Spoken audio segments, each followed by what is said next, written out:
start. My name is Bob Ballou. I serve as chair of the council on behalf of DEM Director Janet Coit.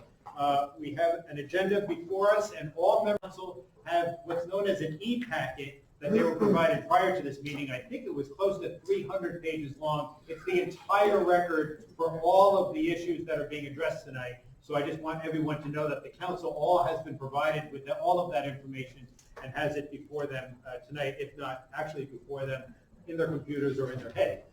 With that, we'll begin the meeting, and the first item on the agenda is the agenda itself. Are there any recommended changes or additions to the agenda by any members of the council? I would just like to add under item 8 as an FYI, there's already one issue there. As a second issue, I just would like to add Quahog Week 2020. A quick update on what's a really exciting event coming in just a few weeks. So I'd like to add that as an FYI. If seeing no other indications of any recommended changes, is there any objection to adopting the agenda as amended? Seeing no objections, the agenda as amended stands approved by consent, and we're on to the next agenda item, which is the meeting minutes from the last meeting of the council held on December 2nd, 2019. I first want to thank Vice Chair Monty for chairing that meeting on my behalf. I was absent and very much appreciate his excellent stewardship of that meeting. The meeting minutes are before the council, and Pete Duhamel has indicated in red font one modification to one of the public hearing items that the council addressed that evening, and I read through it, and it looks to me like it's consistent with what the council did that night, but I'll let you all be the judge. So with that recommended amendment, are there any other amendments to the meeting minutes from the December 2nd meeting? Seeing none, is there any objection to adopting those meeting minutes as amended? Seeing no objection, the meeting minutes as amended stand approved by consent. And we're on to item 3, which is public comment. This is an opportunity for anyone that's here this evening who would like to address the council on any item that is not on the agenda to do so. Would anyone like to address the council? Jody King, welcome. Thank you, Chairman Blue. My name is Jody King. I'm a commercial shell fisherman here in Rhode Island. It's been brought to my attention by a number of people that aquaculture, I don't want to say it's getting out of control in Narragansett Bay, but it's at a point where it's a concern.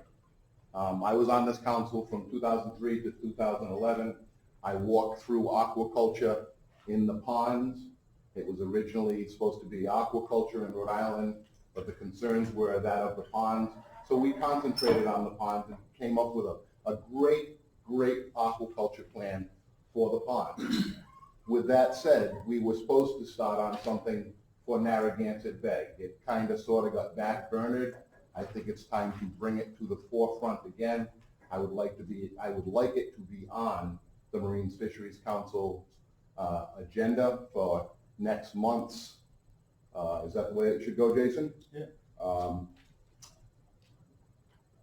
I think the reason for doing this now is, and I'll just say it, CRMC is kind of breaking up a little bit. We've got a great aquaculture coordinator there right now. I would like to see Dave at least start the process with regards to aquaculture in Narragansett Bay, so that the process has already started, so that when we get a new aquaculture coordinator there, the heels don't get dug in, this doesn't get done as quickly as it should be, and we end up putting a line in the sand, which we did in 2004 or 5, and stopping all aquaculture until we had some type of plan. I think we're there. I think we need a plan for Narragansett Bay with regards to aquaculture. Thank you for that. So the suggestion is to have as an agenda item at the next meeting of the council a proposal for an aquaculture plan for Narragansett Bay, and inviting CRMC representatives to be here to address that item. I understand that request correctly? Correct. Does the council support that as something that they would concur on and like to move forward with? Okay, I see it's unanimous yes, so we'll add that to the agenda for the next meeting and work to develop that, and we'll certainly reach out to CRMC to help make sure they're here and address that issue. Thank you for that suggestion. Are there any other comments that anyone else would like to make this evening at this point? Yes. Hi there, Ron. Ron Gagnon, commercial fisherman out of Westerly. I would just like to bring up, again, I'm sorry, but the horseshoe crab regulations that you guys had changed, I'm going to say in 2015, that when something like separated the biomedical industry from the bait industry, and it created a 60 horseshoe crab limit for the bait industry up until May, I believe, and then it shuts down for May, and then it goes back to 60 crabs until the quota is filled. Since 2015, the quota hasn't gone nearly filled. It's been drastically short every single year. From what I've learned, I just started attending meetings in 2015, and there seems to be a reoccurring theme here of if you don't use it, you lose it. So the horseshoe crab quota being short for the bait industry over the last 4 years, say, maybe this being the fifth, would be, say, 40 or 50,000 crabs, which adds up to roughly, if you're speaking of bait, $4 a crab. You need a couple $100,000 for Rhode Island fishermen.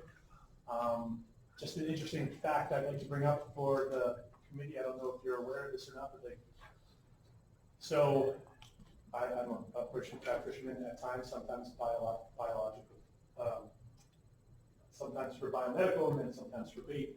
And when you're horseshoe crabbing, you see tags on horseshoe crabs, and if you take the tag and call it in and let the horseshoe crab back, you find out where they're coming from, so, or where they've been tagged. So in my career of the last 5 years of calling in these tags, the tags have come from, and they've been tagged in New York, they've been tagged in Connecticut. I haven't gotten any Massachusetts yet. No, I'm in the southwestern part of Rhode Island, but it just goes to show you that, so if we're not filling our bait quota, the crabs that come here and also go there are being collected regardless of our bait quota. So we're falling short every year on our bait quota. We're not collecting as many crabs, and those crabs are then going to other places where they're filling their quotas. So I would like to revisit the bait quota if that's possible, and actually the whole horseshoe crab issue in general is interesting to me. If you have to put it on an agenda, that's actually, I like that. If you could put that on an agenda anytime in the near future, that would be fantastic. Previously, Jason has addressed the population issue, and I appreciate that, I do. And he said that the population is not rebounding as he'd like to see, which I completely understand. However, I'd also like to see, if it's not rebounding, how have those 50,000 crabs or so that have gone uncollected affected the population? If he has data to substantiate the not rebounding issue, then there should also be data to substantiate there's 50,000 extra crabs that haven't been collected under quota. And I'd like to see if that's something that's available or not. Also, as a side note, so the bait quota was cut, not necessarily intentionally to be way below quota, but then the biomedical quota hasn't changed. So it's unlimited until the quota is filled for biomedical, whereas it's 60 crabs a day, as well as closed for May for the bait industry. So there's two variables there that I'd like to see addressed. When, I don't know if you recall, but there were two gentlemen here that were key in the 2015 decision. One gentleman proposed the 60 crab enclosure in May, and the other gentleman said he'd like to have more accountability for the dealer aspect. So in other words, if the crabs were harvested, he'd like somebody to check to make sure that those crabs were put back. In that particular same meeting, they also recommended that it was the dealer's responsibility to return the crabs to the water, not the harvester. If you think about it, big picture, that makes all the sense in the world, because as a harvester, you relinquish your catch to the dealer holds onto it for an unseen or uncertain amount of time, and then sells it to the biomedical industry, then gets it back. That takes the harvester out of play completely. So the language hasn't been changed to reflect that yet. It was from 2015 or 16, I recall. And it also was approved, that language was approved by the director. So the language needs to be updated, I believe, for that instance. Also, one more thing. When it comes to quotas, it's interesting how Just so you know, right, it seems like the request is fairly straightforward. You're suggesting revisiting horseshoe crab regulations. Correct. And there's a number of aspects of that you'd like addressed. Yes. I guess if it's okay, I'd just like to turn to Jason and see if that's something that could be added to the regulatory queue in the near future. Yeah, that's what Pete and I were sort of whispering about over here. So we can definitely add that to the queue. I think it would be most beneficial if we had, some specific proposals for them to react to. And so if it's okay with you, we'll have somebody on staff, probably Natalie, get in touch with you to get some specific proposals that we can add to the queue and then start to work it. Sure, that's what I didn't mean to cut you off, but it just No, seems to that's me the better line of communication would be with staff to kind of walk them through the issues that you would like to see addressed. Then those can come forward in a workshop. And that's fantastic. I'm sure you're tired of hearing requests. Originally, I missed the boat because I didn't go to a workshop. That's 5 years ago or so, because I didn't realize how important workshops were. Then the regulations came out, and there hasn't been a workshop since. So whether you queue it up for the next meeting or we have another workshop, that'd be great either way. Duly noted. Thank you very much for that Thank you. suggestion. Appreciate it. Would anyone else like to address the council on any issue not on the agenda? Seeing no hands, we will therefore move on to item 4, which is an interesting item. It is the introduction of new Deputy Director Jason McNamee, and I think he has the pleasure of introducing himself. So, Keep it all vertically integrated. So all of you now know because it was on the agenda, but I wanted to make sure that you are all aware that I've transitioned positions. So I'm not the Chief of Marine Fisheries anymore. I'm now the Deputy Director of the Bureau of Natural Resources. So my scope has increased a bit, but the main reason I wanted to address the council was to let you know I'll still be involved in Marine Fisheries. That is one of the programs in the Bureau, but I'll also be maintaining my position on the Atlantic States Marine Fisheries Commission as well. So I'll have some direct involvement, and I will keep, just like Larry did, I'll keep coming to these meetings. And tonight, my role will look very similar to what it has been for a while now, but then we'll transition away from that, and there will be other folks speaking on behalf of the division from here on out. And so we'll transition to that system, but I'll still be here, and I just wanted you to know I'll still be around in the marine fisheries world. so yay.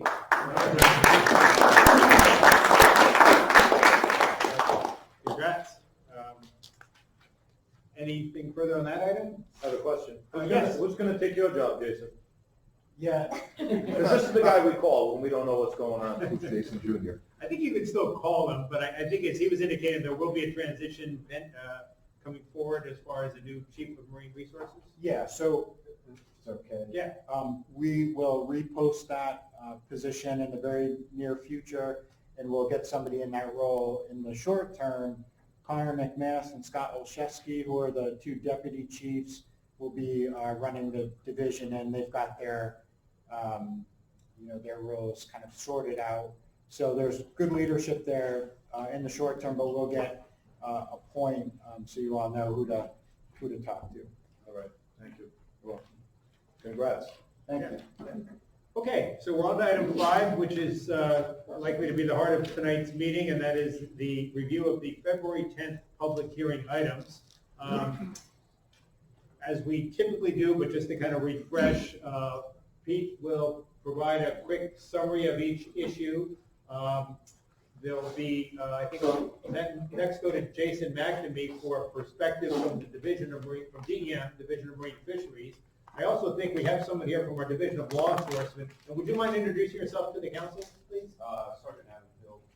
Sergeant Hill, thank you so much, Sergeant, for being here. And I think what we'll do is I'll look to you, Sergeant, on each item. Not that I expect that there'll be an enforcement perspective on each item, but to the extent that there is, you'll have that opportunity to offer that. Sure. I think there's only a couple items on that we have. Fair enough. But I will give you that opportunity more or less first off. Then I'll go to the council, And I would encourage the council to begin with any questions you might have, say of Jason or Sergeant Hill, just to make sure that you're clear on the issues and through your questioning become clear if need be. And then I would look to the council for motion, and we'll take up the deliberation on that. And the ultimate result will be a vote of the council on a recommendation to DEM Director Coit. She will then deliberate on the entire record, public hearing record, as well as the council's recommendation, and make a final decision. That'll be for each and every item. So we'll go through the items in the order in which they're presented here in the agenda. And if we're ready, and I know Nicole is here and we'll be doing her, I understand this went very well at the last meeting, and so there's going to be an attempt to make sure that motions are up on the board and worded in the way that whoever makes the motion wishes it to be worded, and so we'll be going through that same process again. So I think I covered the major logistics. Is everyone clear and comfortable? And I also want to make sure that folks that are here tonight are comfortable with the way we'll plan to proceed. We will not be going to the audience for public comment unless any member of the council wishes to do so. That's just because we have a lot of public comment already offered. It was fantastic, and particularly on several items. So the input is deeply appreciated, and we don't necessarily need to rehash that tonight. It's the council's prerogative how they wish to handle any input from the public, and that would be on a case-by-case basis. So with that, I'll look to, I guess, Pete or Nicole to tee up the first issue, or Jay. Okay. Yep, okay, so the very first item here is on black sea bass recreational management. So this is a little odd. We make it a routine to bring this stuff out each year, so we get a chance to tell you about stock status and what's going on with the fishery. As it stands this year, there were no amendments that were proposed, for the record. There were some discussion points which you could probably read in the minutes, but there was no proposed amendments, and really status quo was our only option, given the way that things are kind of in flux at the Mid-Atlantic and the ASMFC with regard to black sea bass. So it's here. I guess just to offer a comment, which I hope you don't take me up on. You could make a recommendation that is different from this. I would just offer it would be difficult because we would be considered non-compliant and could subject ourselves to various sanctions. So it's here for comments if you wish, but status quo is really the only ASMFC compliant option. Thanks, Jay. Anything from enforcement on this particular issue? I'm sorry, I was out of the room. That's all right. I'm just going to look to you quickly on each issue. If you have anything, let me know. If not, we'll just go back to the council. No, that's not black sea bass. Thank you so much. Back to the council for questions or comments. Andy? Make a motion to go and start. Let me just make sure if there's any questions first. I would just want to make sure that we clear the table. Seeing none, go ahead, Andy. On the motion? Motion that we stay with status quo for black sea bass in 2020 recreation. Thank you. Motion by Andy D'Angelo. Is there a second to that motion? Seconded by Dave Monty. Moved and seconded to recommend status quo for black sea bass in 2020. And lo and behold, I think that is the very recommendation. So moved, I'll read it just to make sure it's accurate. Move to recommend to the director adoption of status quo for 2020 recreational black sea bass management. Moved by Mr. D'Angelo and seconded by Mr. Monty. Any discussion on the motion? Is there any opposition to the motion? Seeing none, the motion passes by unanimous consent, and we're on to the next items. I'll call for a show of hands if anyone would like to, but I think on this one it seems pretty straightforward. So no objection, the motion passes unanimously. Scott? Okay, just if you indulge me for 1 minute, it's important to recognize that Nicole is doing no less than 4 things simultaneously. I see your texting. So that would be 5 things. Okay, scup 2020 recreational management is basically verbatim of what I just said about black sea bass. There's really no options. I think in the case of scup, we're in a pretty good spot as it stands. People are pretty happy, as far as I understand, with the management for recreational scup. But even if you weren't, status quo is the only ASMFC compliant option. Any questions? Would like to make a motion? Motion, go ahead. Motion made to accept the recommendation for status quo. Yes. And is there a second? Seconded by Mike Rice. So moved by Mr. Monty and seconded by Mr. Rice, Professor Rice, Dr. Rice, to recommend to the director adoption of status quo for 2020 recreational scup management. Motion made by Mr. Monty and seconded by Dr. Rice. Any discussion on the motion? All in favor, raise your hand. That way, it's unanimous. Motion passes unanimously. Thank you. And Nicole catches her breath. We'll move on to rec summer flounder. Okay, summer flounder recreational management, same as you heard for Bass, same as scup. Maybe just a little bit of additional information. The reason why status quo is the only option is for all of these species, we're having an issue with how, so we've had recalibrated MREP data that all went into the stock assessment. We have a new understanding of the population.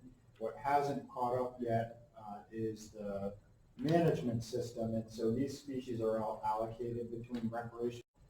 And so the allocations were based on what we thought were the landings for each of those sectors in different periods of time for each species. And so our understanding of that history is now different with the recreational catch. We believe it was much higher.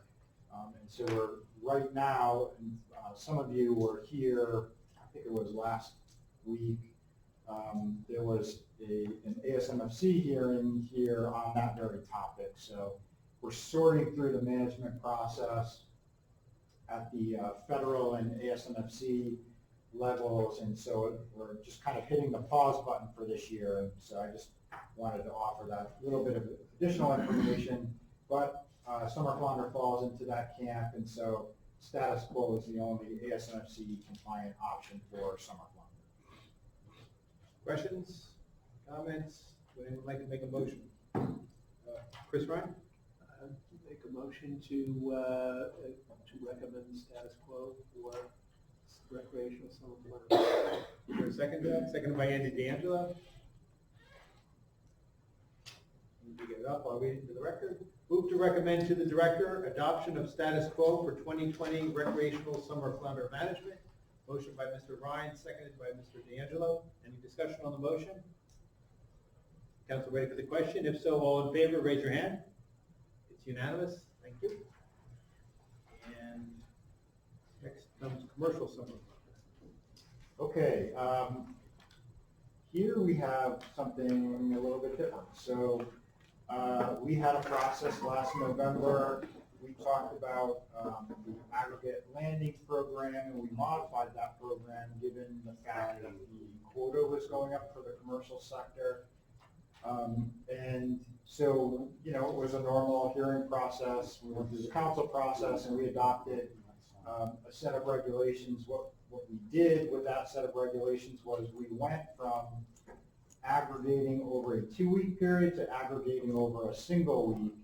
What happened after we promulgated those regulations and people started to realize what the rule was going to be for the new year, we started to get a lot of comment about this aspect of what we did. And long story short, I don't think any of us appreciated the safety factor associated with the 2-week period. We didn't talk about it. It's not that we don't care about that. It just didn't come up as much during this process. And so we did a little bit of research looking at the number of high wind days and things of that nature, and found that, not surprisingly, that has been increasing. And so long story short, we used our possession limit authority to switch it back to the 2-week period to reinstitute the safety of giving fishermen more flexibility with 2 weeks to pick their weather window. There's also an economic factor associated with this as well.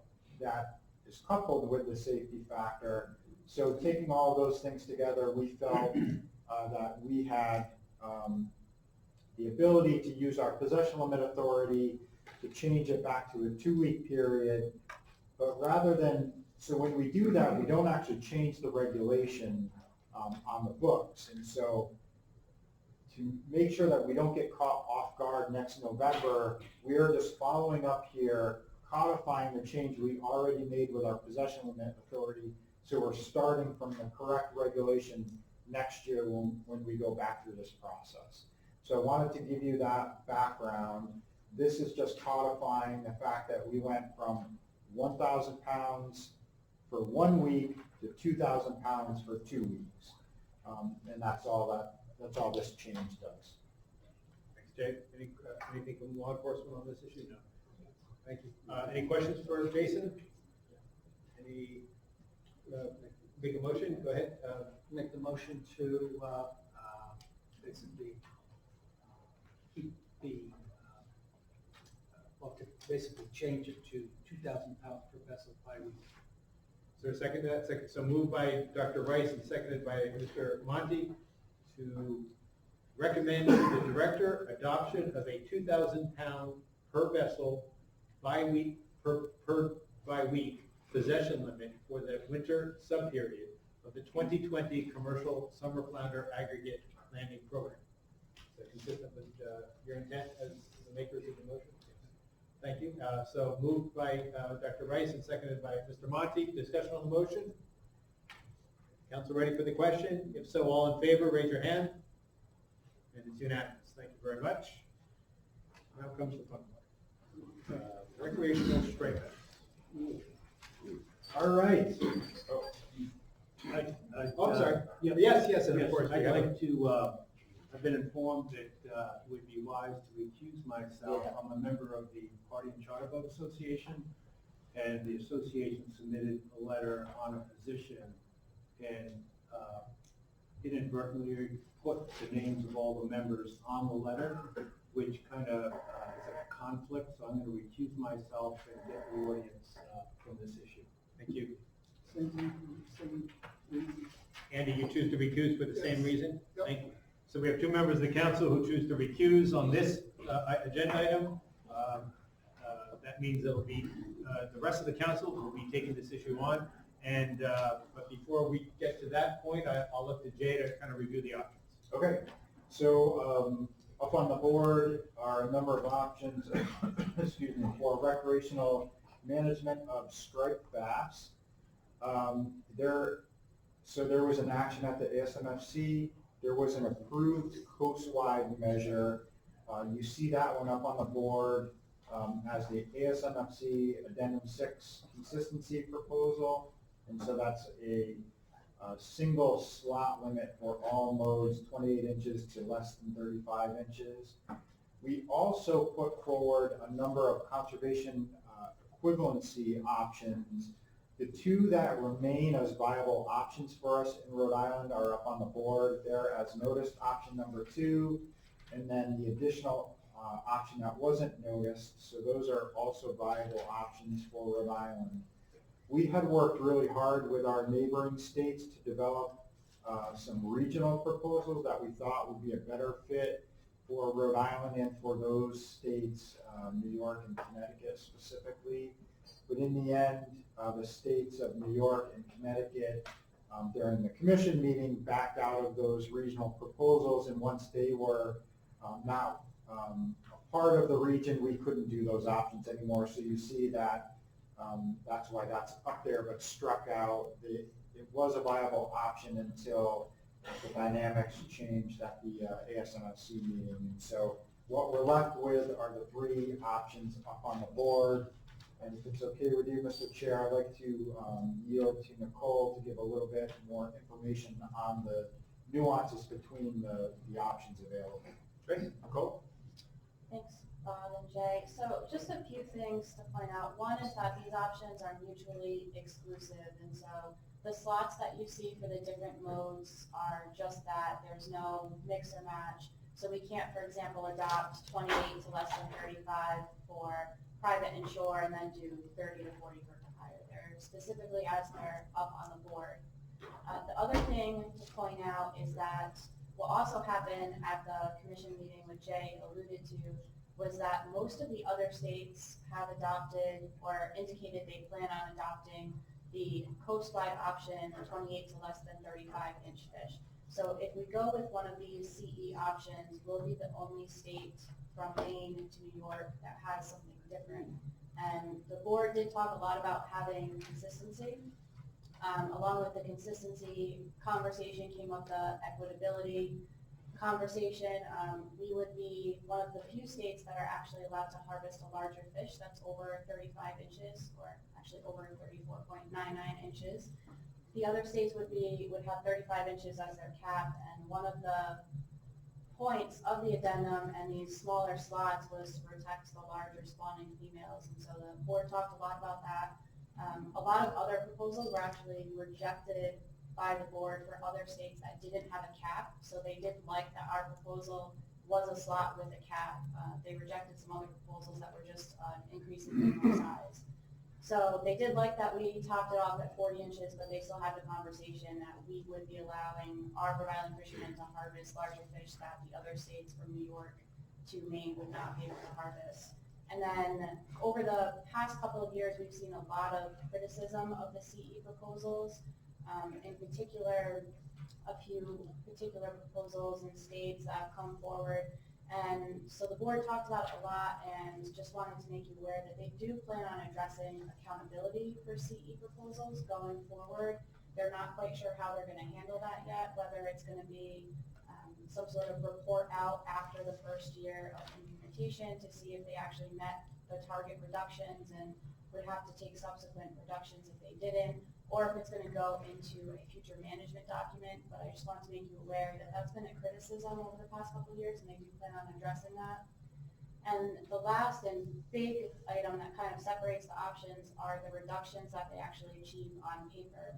So on paper, the technical committee approved all of them. They're all viable options, have technical merit, but they do meet different reductions. So the coastwide measure was designed to be just that, a coastwide measure that would achieve a coastwide reduction of 18%.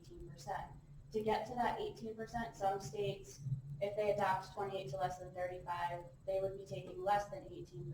Some states would be responsible for more than 18%. So on the coastwide basis, it averages out to an overall 18%. For Rhode Island, that 28 to less than 35-inch option comes out to about 14%. When talking about CE proposals, the board told the states and the technical committee they wanted all CE proposals to meet at least 18%, as that was the coastwide reduction that we were targeting. So our CE proposals, the second option there with the mode split of 32 to less than 40 for private shore and 30 to less than 40 for hire, that option meets 19% on paper. And then that third and last option on the screen, 32 inches to less than 40 inches for all modes, actually meets 25%. So they're actually more conservative, which again, was a little favorable for us to the board because they are more conservative options. Thought to potentially help the resource a little bit more, but on paper, they again all meet technical merit.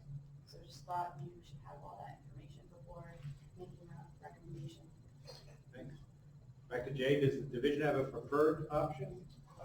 We are not going to put forward a preferred option. We're really interested in advice from the council. So one thing I did want to also offer is you received a letter from the state of Massachusetts, and then we're also in receipt of a letter from Connecticut. So just because we don't normally get comments from states, I thought I would highlight those for you. That's it. The Mass letter is in the record. Apparently the Connecticut letter may have come in after the close of the public comment.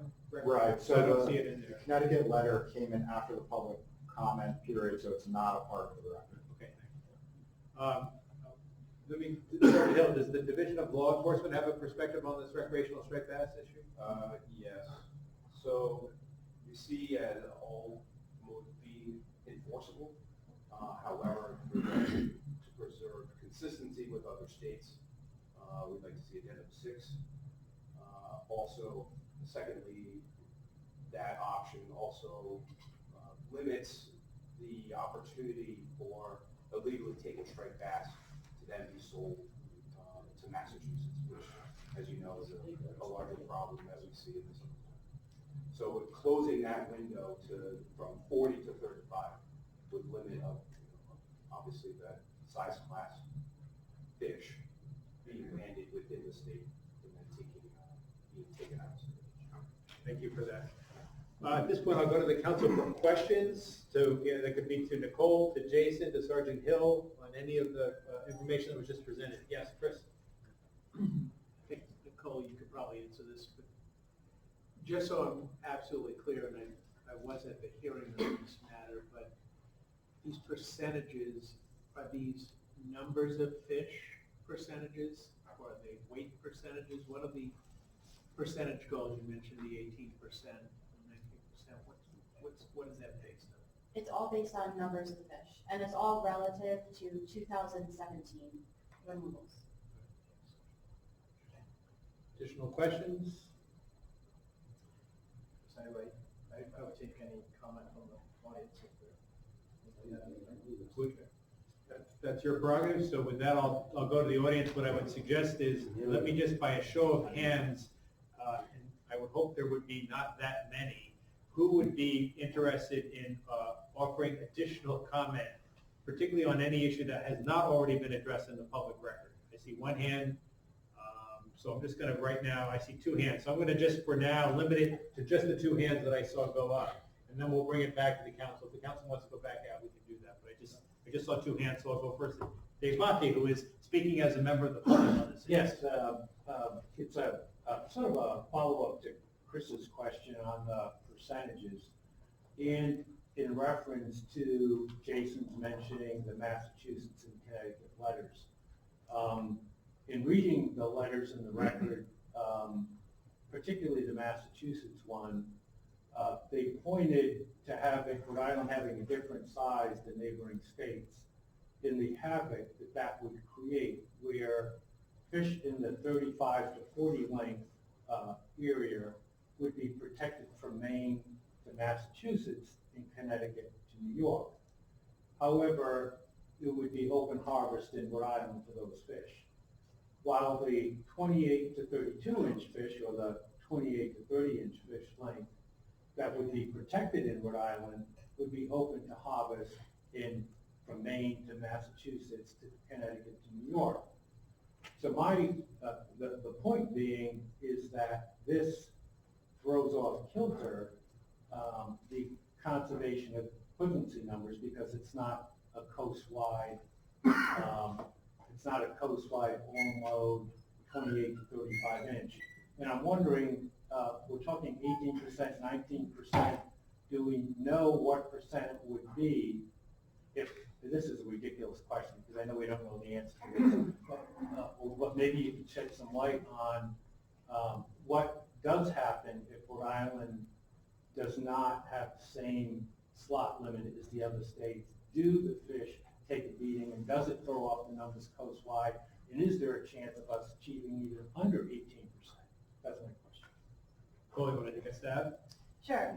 So I'll first say that because if we went with the coastwide option, that is estimated to get us a 14% reduction. So these options are actually more conservative. So in terms of reaching the coastwide 18% on paper, if every other state and jurisdiction went with addendum 6 and just Rhode Island went with something different, we should still meet that 18% on a coastwide level because our CE options are actually more conservative.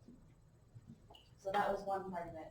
I think you definitely make a good point about we would effectively be truncating the size limit that other people could be catching if they come into Rhode Island waters, because they would have to now be legal with Rhode Island and legal with their home states.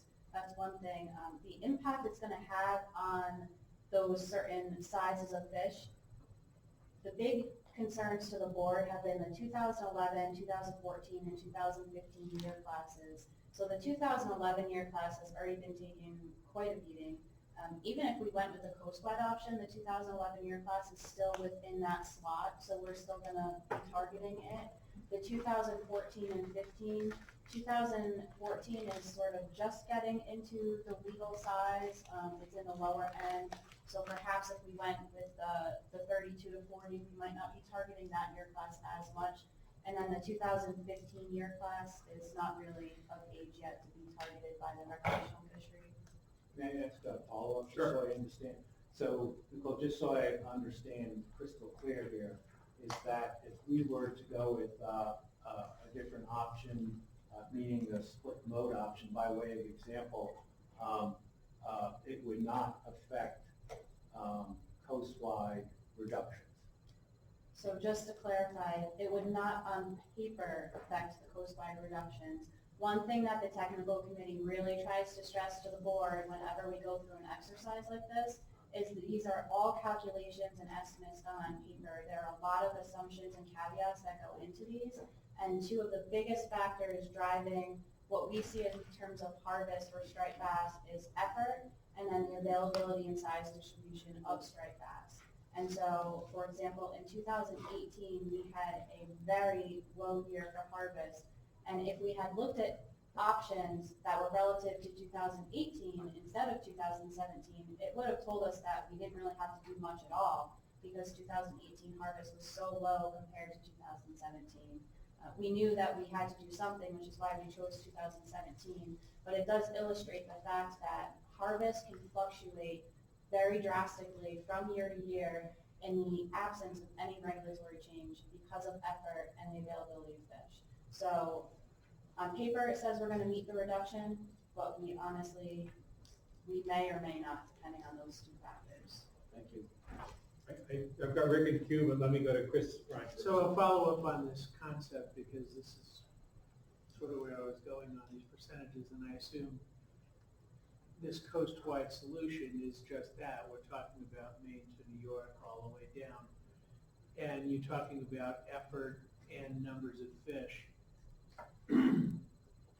When effort is measured between New York and Maine in any given year, where does Rhode Island stand as far as fishing effort compared to, say, Connecticut or New York? I mean, I'm a native New Yorker. I used to fish out of Montauk all the time, and it's tons of fish out here. But so where do we stand? Because I'm trying to understand better the influence of if we're different or the same. Because given that these are migratory fish and they're going up and they're coming back, and we might catch them on the way up or we might catch them on the way back. You know, if we don't catch a 28-inch fish here because we can, somebody in Massachusetts or Maine might catch that 28-inch fish. Just like that fish goes up and it comes back here and it's 40 inches and we catch it. You know, I'm trying to better understand the effect of this coastwide option and what impact we might have in Rhode Island on the outcome. So I can't really tell you where we stand in terms of effort relative to the other states. When we typically look at effort, it's when we're evaluating a year of performance, and if we see a big drop in landings without any regulatory change, we start digging into the weeds a little bit. And when we have done that, we've seen that overall, on a coastwide basis, we've seen decreases in effort. And it really comes down to the individual angler, and it could be the cost of fuel, it could be, you know, maybe they have other personal things going on. It could be weather. We see weather's a big factor with striped bass as well. But in the presence of a regulatory change, it really comes down to the angler having to now make a decision, is it worth it to actually go out and target the one fish in that particular minimum size or slot limit, or do they want to save their money and not spend it and not catch a fish? And those are the types of things that we just can't predict. So I can't really tell you state to state what it's doing. I don't know that you can really say that if an angler in Rhode Island doesn't take a trip, that fish is now available to someone in Connecticut. Again, we just look at it on a coastwide basis, and we've seen big dips in effort have really dropped landings from year to year. Rick Bellavance. Thank you, Mr. Chairman. Thank you, Council, for the opportunity to just have one quick comment. I think it's important for the Council to understand that in other species that we manage recreationally, there's disparate regulations between Rhode Island and Massachusetts and Rhode Island and Connecticut. With summer flounder, tautog, sea bass, seasons, possession limits, and sizes. So just wanted to bring that up. Thank you. Would anyone else in the public like to address the council on this issue? Yes, sir. I'm a commercial fisherman, and I would support the 28 to 35 almost for the same reason that the law enforcement guy. Now, when it's open commercially, I know it's only 34, but it kind of makes sense to me. It just makes sense, period, 28 to 35. That's just my opinion. And, you know, a little bit smaller fish, there's probably more of them, so people will have more opportunity to catch them when they're fishing with their kids and rod and reeling on the weekend. I mean, a lot of the ethic conversation that she's having has to do with the availability of fish and when they come into our bay and when they don't. Certain years, it's going to change all the time. And I just think that the possibility, I think the smaller the fish, the easier to catch for the general public who's not here. And 35 is really close to what we can sell commercially, so that would be easy for everybody to know, you know, who's selling fish and who's not. Thank you. Yeah, I'll take, let me just, because I don't want to have this going too long, but is there anyone else who would like to address the council on recreational striped bass? I see Ken Boots, and anyone else? After this, I'm going to bring it back to the council. Ken? Yeah, just in general, we went about 8 years ago now, Bob, I think it was, with the whole sector allocation, we had a lot of issues. My concern, I fish recreation occasionally, I don't keep fish, let them go. The bigger problem that I see, or the concern that you would have to look at is how many charter boats are in Port of Galway? 40, maybe 50. If those slips go, because something like this, if it's absolutely necessary, that's one thing. If there's alternatives that we just don't want to do to because we're afraid of offending other states and everything else, Rhode Island's been a patsy for everybody in the last 50 years anyway. But if we lose a third of those boats, there's no draggers stepping in to take those slips. There's nobody there. And that was one of the things, I go back to the sector, the whole port changes. If there's a shift of imbalance in the fishery, and I think that's going to play into this too. If there's a conservation equivalency that plays out that makes it okay, reasonable, the other factors have to get weighed into it. From a commercial side, if the port goes down, everybody loses. Thank you. Okay, to the council. Jason? Well, before I make a motion, I can only speak from what I see. In this past year, I mean, I think I spent 140 days on the water. And the largest biomass of striped bass that I saw and that I heard from other people ranged from 14 inches to about 26 inches. And these schools were enormous. I think protecting 28-inch fish, there's an abundance of them, but I think we need to realize that our management system is so antiquated that we are more reactive than proactive. And those 28-inch fish, if we can do something over the next 5 to 6 years, are going to be 40-inch fish. And then we'll see a much larger biomass of striped bass. I mean, I'm young enough and old enough to remember when the striped bass population crashed in the 80s. We can't afford to see that again. From what Ken said, not just the charter end, the recreational end, and the commercial end. If we wipe these things out, it's over. And it could happen. I mean, to add in every factor, I think, I forget how many years back, the Thames River had a deep freeze and it killed 60,000 pound stripers. They were just floating. Nobody wrote that into the science. Nobody figured that was going to happen. You know, seal predation, let's add to the list of all the factors that go into this. I think we have to look at so many factors and so many stakeholders. I mean, I read every letter. I wasn't here for the public hearing, so I watched it. Actually had about 42 phone calls. And the option I'd like to go for, I'll put it out now, the motion to accept option 2 for numerous reasons. But another reason is I think, and I've heard it said in this room many times, I've been coming here since the late 90s. We have to stop trying to make, I think, options and plans for fish regarding, or making it easier for enforcement either in Massachusetts, Rhode Island, or Connecticut. Something I found out over over 20 years of doing this. If someone's gonna be a pirate, they're gonna be a pirate.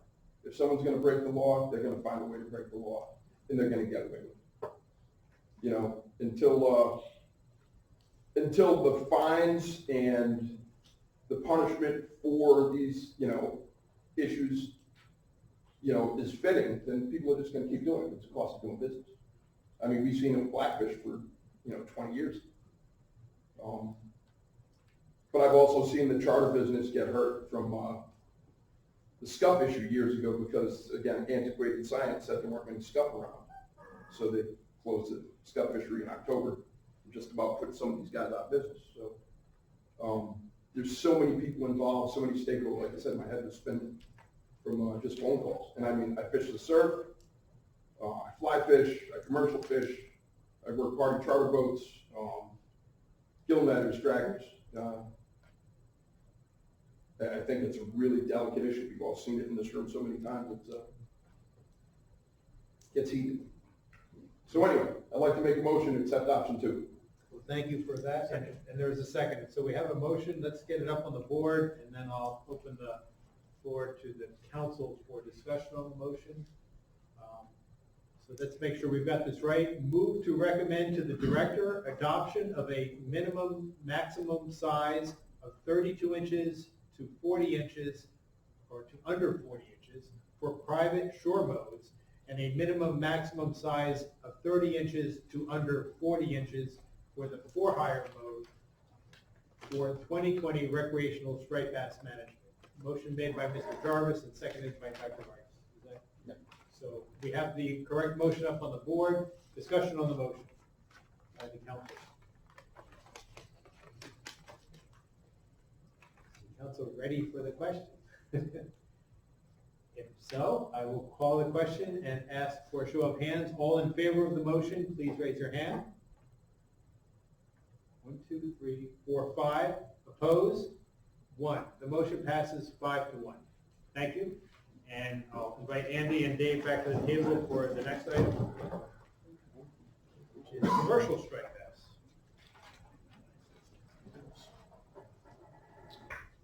Okay, commercial striped bass, along with the reductions needed for recreational, we also had to take a reduction for the commercial striped bass sector.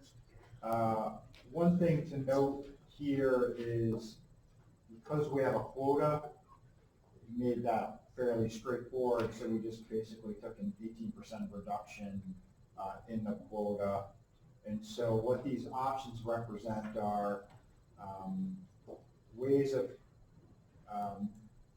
changing the current management system to account for that reduced quota and keep some semblance of a decent fishery for the year. So you have 2 noticed options there. The first one changes the allocation. 60-40 is currently 70-30, so it changes that to 60-40. That's an important consideration for the division, and that's because as the quota gets smaller, and if you have a really small allocation, it gets virtually impossible to manage.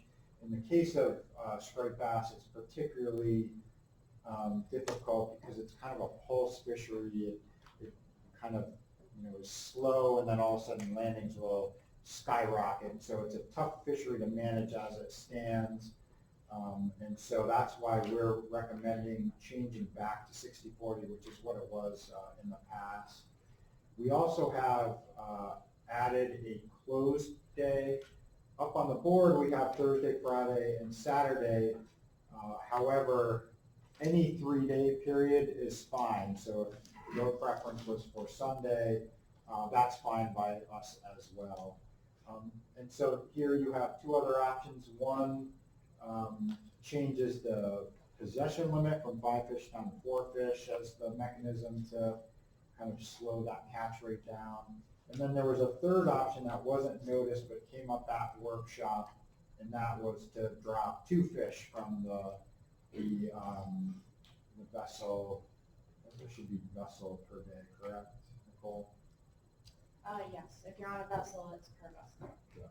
So drops it from 5 down to 3 fish and has the close, has an additional close day as well. And just, Mr. Chair, I will offer that the division is making a recommendation in this case, and that is for notice option 1, but with, it could be Thursday, it could be Sunday, we're fine with either of the close days. Thanks. Sergeant Hill, does law enforcement have a perspective on this? No, thank you. Did you, anything for Nicole on this, or are you all set? Okay, but I'm sure you're open for questions if need be. Questions on the council? Andy? I was just gonna make a motion. Let me just see if there's any questions. First, I wanted a little clarification on Thursday or Sunday. How do we leave that? Do we vote on it as Thursday, or do we? That's up to the council. What I heard Jason say is that 3 consecutive days is the division's recommendation. Whichever those days may be, can very well be up to the council to recommend. So I would like some additional input as to whether it should be Thursday or Sunday. Well, I guess we can talk, well, first of all, I don't think, do we have any response to that? So I think that really is, maybe we could go to the audience if you want, or we can start out with a discussion among council members. I mean, it's hard to figure out how to answer that. Chris has it. Chris, go Well, ahead. my recollection is that, and of course, every striped bass fisherman in the state probably wasn't here at the hearing, but several people did get up and say they preferred Sunday as the day off. So I just think that was, I think if I were making the motion, and I'm not sure if I will be the one, would vote to change that to Sunday instead of Thursday. And I would concur that the public hearing comments were overwhelmingly in support of having it be a Friday, Saturday, Sunday closure. That's my reading of the comments, majority of them. So did Andy make a motion or not? He was about to before I interrupted him. I just want to make sure that we got any questions out of the way. But now we can always go to a motion now. So go ahead, Andy. We make a motion to go with notice option 1 with a Friday, Saturday, Sunday closure. Okay. I'll second that. Okay. So moved by Andy and by Mr. D'Angelo, seconded by Mr. Monty. And I'll read it into the record as soon as we get it up. To recommend to the director adoption of a 60-40 allocation split between subperiods, and that the fishery be closed on Friday, Saturday, and Sunday of each week for 2020 commercial general category striped bass management. Moved by Mr. D'Angelo and seconded by Mr. Monty. So with that, discussion on the motion. Council ready for the question? If so, all in favor, raise your hand. 1, 2, 3, 4, 5, 6, 7. Opposed? 1 opposed. So the motion passes 7-1 with Mr. Roderick opposing. Okay, thank you. And I'm sorry, this is going to be out of order, but the circle hook provision for the striped bass fishery, is that something that is going to be considered at a later date? Yes. So it's on the docket for the April 7th workshop, and it would be the June 1st council meeting. Okay, thank you. And that was another ASFC provision, so we're not dealing with that tonight. So therefore, we're now up to striped bass 2020 commercial floating fish trap management. Right, so what we just dealt with was the general category commercial fishery. Here is the floating fish trap management plan. There were no amendments that were proposed. I don't believe anything came in during the public comment period either. What you have up there is the current management program. Any questions, comments? Anyone like to make a motion? Sure. Chris? I'd make a motion that we recommend to the director the 2020 fish trap and striped bass fish trap management to be as proposed, 26-inch minimum size, season April 1st to December 31st, and the unlimited 70% trigger being 500-pound fillet per day. AKA status quo. So let's see, is there a second to that? Seconded by Andy Dean. So, no, I call it. So it's gonna be, I think she's got some motions already prepped. Let's see how this once it goes up. You tried too hard. Move to recommend to the director adoption of status quo for 2020 commercial floating fish trap, striped bass management, moved by Mr. Ryan and seconded by Mr. James. Is that satisfactory? You were in the weeds, and that was fine, but this covers it, I think, this as well. Discussion on the motion? Council ready for the question? If so, all in favor, raise your hand. It's unanimous. Thank you. And we'll move on to the next item, recreational Tautog. Great, so, excuse me, recreational Tautog, no amendments have been proposed. Status quo is the only ASMFC compliant option for 2020 as things stand right now. And so, that's why we have this up there. I also wanted to let you know that the division is working on a conservation equivalency for Tautog. What it would do is, you see there in the fall period, starting October 15, we are at 5 fish per day for recreational Tautog. What we are going to propose by way of our conservation equivalency is to add 1 fish back to make it 6 fish per day. That's what we were at before we went into the regional management with a new stock assessment a couple of years ago. The way that we are going to achieve that conservation equivalency is during the June through July sub-period, we are closed, but Massachusetts has 1 fish. And so we're already different from Massachusetts in that regard. And so we are making the case that since you have 1 fish during our spawning closure, we'll take that during the fall. So that's what we're working on. That'll go through the commission process in the spring, and we'll be back before you at the next hearing or at the next hearing. Great. So status quo is the only option noticed and the only option before you right now. Any questions, comments? Just the one question to be clear what Jason did. So does that mean that we'll make a recommendation tonight and you'll come back with another vote for us to add the 1 fish? That's correct. Okay. Yes. Yeah, so this will be sort of interim 2020, a second crack at the fall fishery at the next council, or through the next regulatory cycle. Dave? Can I make a motion? Sure. I'd like to make a motion to accept the TOG 2020 recreational management regulation as noted on the screen, which is status quo. Is there a second to that motion? Seconded by Travis Barrow, so moved by Mr. Monti, seconded by Mr. Barrow to recommend to the director adoption of status quo for 2020 recreational Tautog management. Any discussion? How do you add that extra fish in there? You put that in the motion or not? No, I don't think so, because I think we're not really, we haven't noticed it yet. The extra fish, that has to go out to notice, it has to be in the next regulatory cycle. I think it could go either way, but it is an easier thing to talk about when we have some guidance from the ASNFC as to whether or not they're going to allow it. So, I mean, it doesn't really need to be in the motion, it's gonna happen as far as being considered. Okay, thank you. Good question, though. Any further questions or comments, discussion on the motion? Seeing none, is the council ready for the question? If so, all in favor, please raise your hand. And it's unanimous. Thank you very much. And we've got 2 more to go, I think. 4 more. Next is commercial Tautog. Yep, so commercial Tautog, the division did not have any proposals for commercial Tautog, but we did get a couple of proposals from industry during the workshop. I think. So there are 2 options up there. Both of them reinstitute a summer sub-period. That was something that we had gotten rid of, I think it was a year ago. And so this would reinstitute that. And the difference between the 2 proposals is the first one takes the entire allocation for the summer out of the spring sub-period. And the second one splits the difference between both the spring and the fall sub-periods and cobbles that 15% together from both sub-periods. So that's the difference between the 2.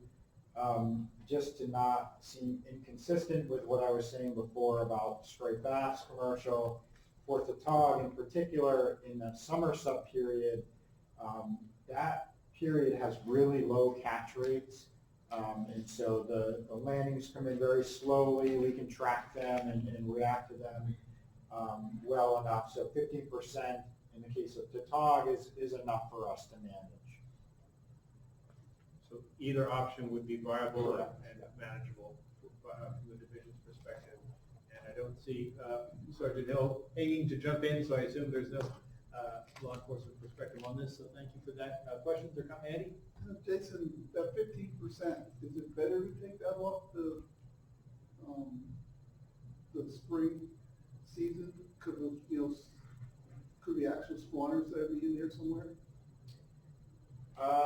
So that is an excellent question. I think I'm gonna skillfully skirt around it, but give you a little bit of info. So whether the fish die in the spring or subsequent in the fall, by way of the population, it's really hard to know which is more impactful. I will, though, agree with what you said, that the spring is the spawning period for Tautog. So those fish, that's right. So they would get an additional spawn if they weren't intercepted by the commercial fishery. That's correct. I see a hand up. Would the council like to go up to the audience on this issue? I see some heads nodding, so we will. Ken, I'll go to you first. I urge you to recommend option 2 for 2020 commercial Tautog management, as this option is fair and equitable to all the stakeholders in the commercial fishery. The spring subperiod is vital to fixed gear and upper Narragansett Bay fishermen. The spring subperiod is the only time of year where typically Tautog interact with my fixed gear, and cutting this season short, you're going to create discards from the lobster fishery. It's very common in the spring to have Tautog bycatch, whereas we do in the fall we do not. And also, for the last 4 years, we've changed our allocations every year, but there's always been an equal allocation spring and fall. And I think that is more equitable to all fishermen spread geographically over the state.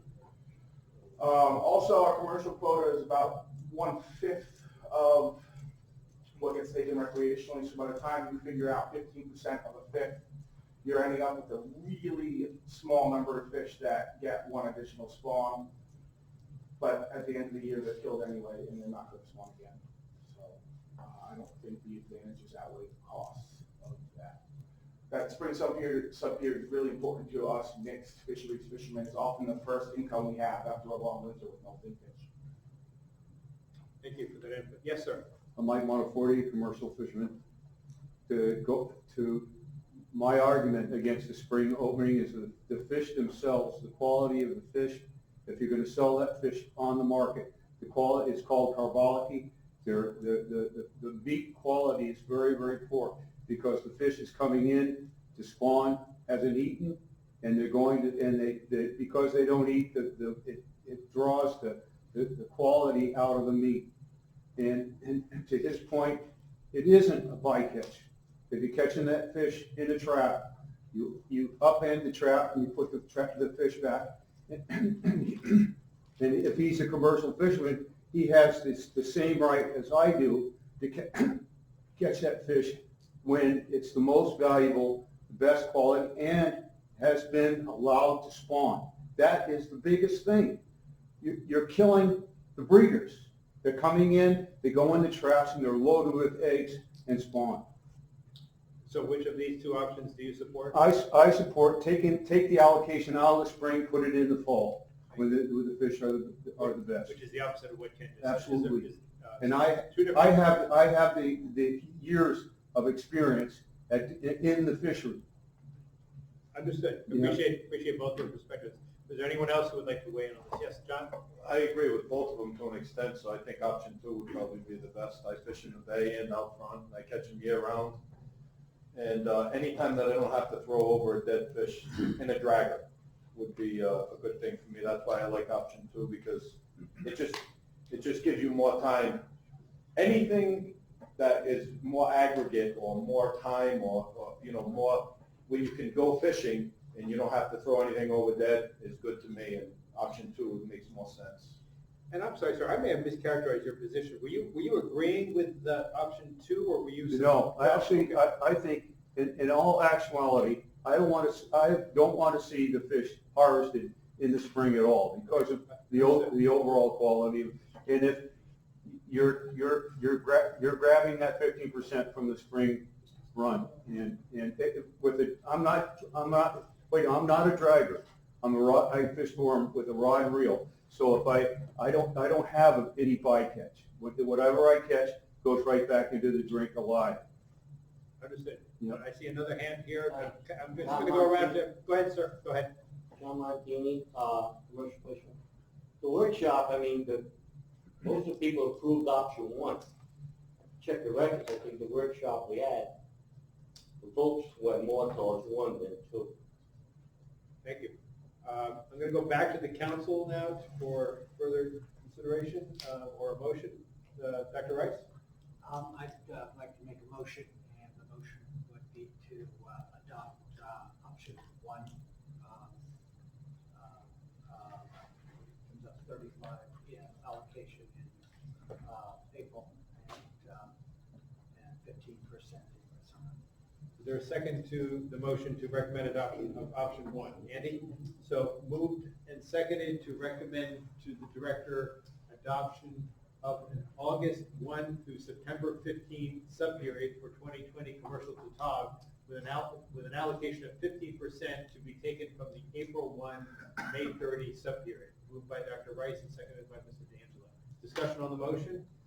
Yes, Dave? I'm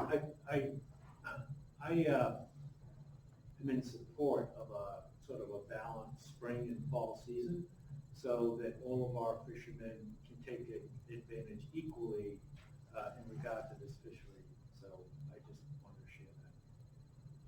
Sounds like you would be inclined to vote in opposition to this. Correct. Yes, thank you. Katie? Is 7.5% that much of an impact if you subtract that from going from 35 to 42.5? So you can ask me again if I'm not answering the question you actually asked, but I think actually Ken Murgo's statement about that is accurate. In the grand scheme of what's being removed in Rhode Island, the commercial, I think he actually called it 20%. It's actually smaller. In particular with the new MREF estimates, it's 10% or less, and you're talking about 7% of that 10%. So in the grand scheme of things, it's, those differences aren't probably making population level differences. So adding more restriction for not much of a difference. Okay. I also would probably not support the motion. Thank you. Further discussion by the council on the motion? Jason? Just, that clarified things a little better for me, because I thought, you do a lot of damage to that fishery in the spring, but again, famous words that I've heard here, de minimis status being one of the words. I didn't realize that it was that small of a percentage caught commercially.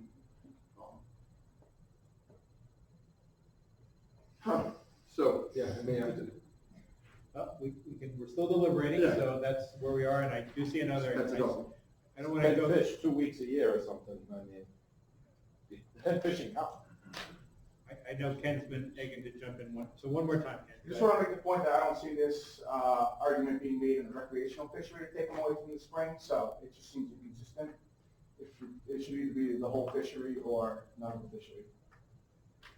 Thank you. The recreational, you said how much bigger the recreational fishery is, so if you want to protect the spawn, go after the whole spring fishery, not just our tiny sector. Thank you for that. Okay, so if the council is ready for the question, I'll call it, and this is a vote on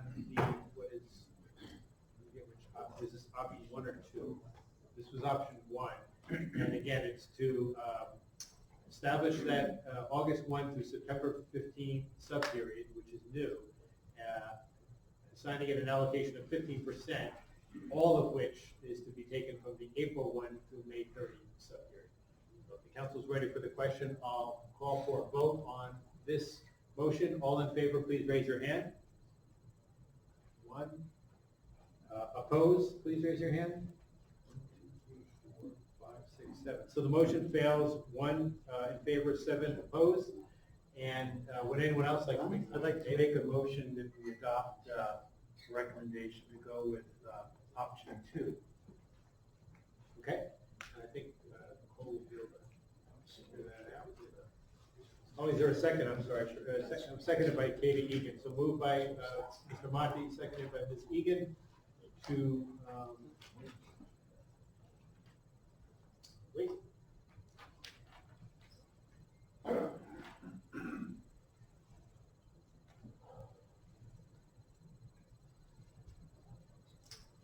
Move to recommend to the director adoption of an August 1 through September 15 subperiod for 2020 commercial Tautog with an allocation of 15% to be taken equally from the April 1 to May 30 and October 15 to December 31 subperiods. So this is that equally reduced proposal to achieve the new 15% subperiod. Any further discussion? If not, yes. Just what Ken brought up, and I brought it up prior to being on this council, is that there should be more accountability in the recreational sector with regards to Tautog harvest in the spring. We've seen it. I mean, it's a fishery that gets a lot of black market sales, and it's just shameful that a lot of these fish are killed. A lot of big spawning fish are killed, and even small juveniles are killed in the spring, or taken alive and sold to New York or other places. So I think, can't put it on this agenda, but I think some agenda we should talk about the fact that maybe the recreational sector needs to be looked at. So yeah, I think, well, the tagging program that we're engaging in eliminates some of that, because you can't sell a fish. Penalizing commercial guys for something that we're not doing. That's the problem. No, Absolutely. But so the tagging program is in effect for 2020. It pertains only to the commercial fishery. Your thought is, and it's a reasonable one, that might help address some of the issues. I know law enforcement might help some of the negative recreational stuff. Right, because Illegal recreation. and this is a tough issue, but do you have I mean, at the very least, I assume you're hearing the concerns expressed about the recreational Tautog fishery and the black market that might be associated with it. Yeah, we don't see a lot of the black market, but we do see backpacks full of undersized Tautog. I mean, that's a common occurrence. We do our best, obviously, we're spread thin, and for repeat offenders, they're going to court, and like Jason commented, we have very little support from the justice system in Rhode Island. And that's, a function of how well we can communicate with the judicial system in the state, and we work hard to try to educate the AG's office, to what end, we'll have to see. Enforcement of Tautog, our officers are, we do our best, and when we get these guys, we do what we can. We arrest them, we'll take the fish. If they're alive, we'll throw them back. If not, we donate them. How the council wants to address the recreational fisheries, it's your discretion. We would support, whatever changes you see fit. Certainly an important issue, and I'm sure one that will be back before the council in one way or another in the near future. For this motion, for 2020 commercial Tautog management, is there any further discussion on the motion? I'd just add an aside about enforcement. The recreational fishing community is very concerned about abuse in the recreational sector. So much so that the Rhode Island Saltwater Anglers has a semi-annual symposium. And one of the lead topics is enforcement, where we'll be inviting NOAA, the Coast Guard, and DEM enforcement, and there'll be brainstorming going on how to stop, how to make enforcement to the officers, the sergeant's point, how to get the courts to engage more with fisheries crimes and things of that nature. So I just thank you. Yeah, no, very important issue. Appreciate you authorizes focus on that. Is the council ready for this question? And if so, I'll call it. All in favor, please raise your hand. 1, 2, 3, 4, 5, 6. It's unanimous in support of this. Woo! Thank you. So with that, we will move on to the next issue, which is recreational bluefish. We need to have a workshop. Okay, recreational bluefish, we have, this is another one where we attempted to develop a regional proposal with our neighboring states. In the end, it was just down to us in Connecticut, I believe, and the map didn't work, and so our attempt at trying to develop a regional proposal that would allow for a snapper fishery to persist for the shore recreational fishermen was not successful. So I'm trying to, I don't have a very loud voice, it's hard to talk over that, but I'll do my best. So what we are left with is a single option. This was approved at the joint meeting of the Mid-Atlantic Council and ASMFC. It is a split mode option, and it has 3 fish per day for the private shore mode with no minimum size, and then 5 fish per day for the for-hire something. So this really remains the only viable option at this point. Correct. Thanks. So any questions for Jason?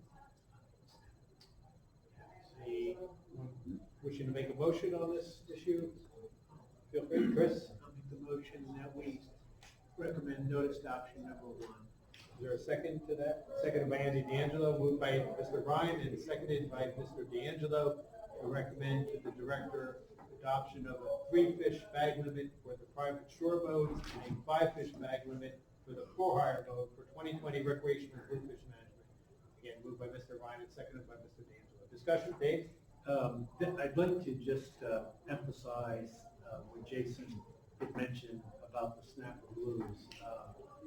It is a huge recreational fishery, particularly for youngsters, for kids that are 8, 9, 10, 11, 12.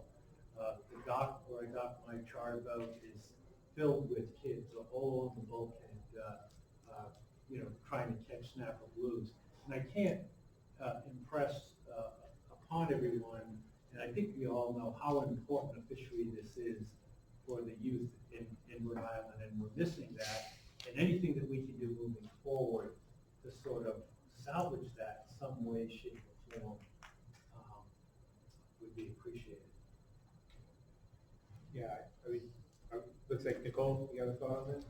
Yeah, I just wanted to make the council aware that when the Mid-Atlantic's Monitoring Committee met to talk about these reductions and the measures that would possibly get us these reductions, our charge was anything we came up with had to be fair and equitable to everyone who shares the resource. And so there was a lot of talk about the snapper fishery, and there was a lot of talk about the for-hire fishery.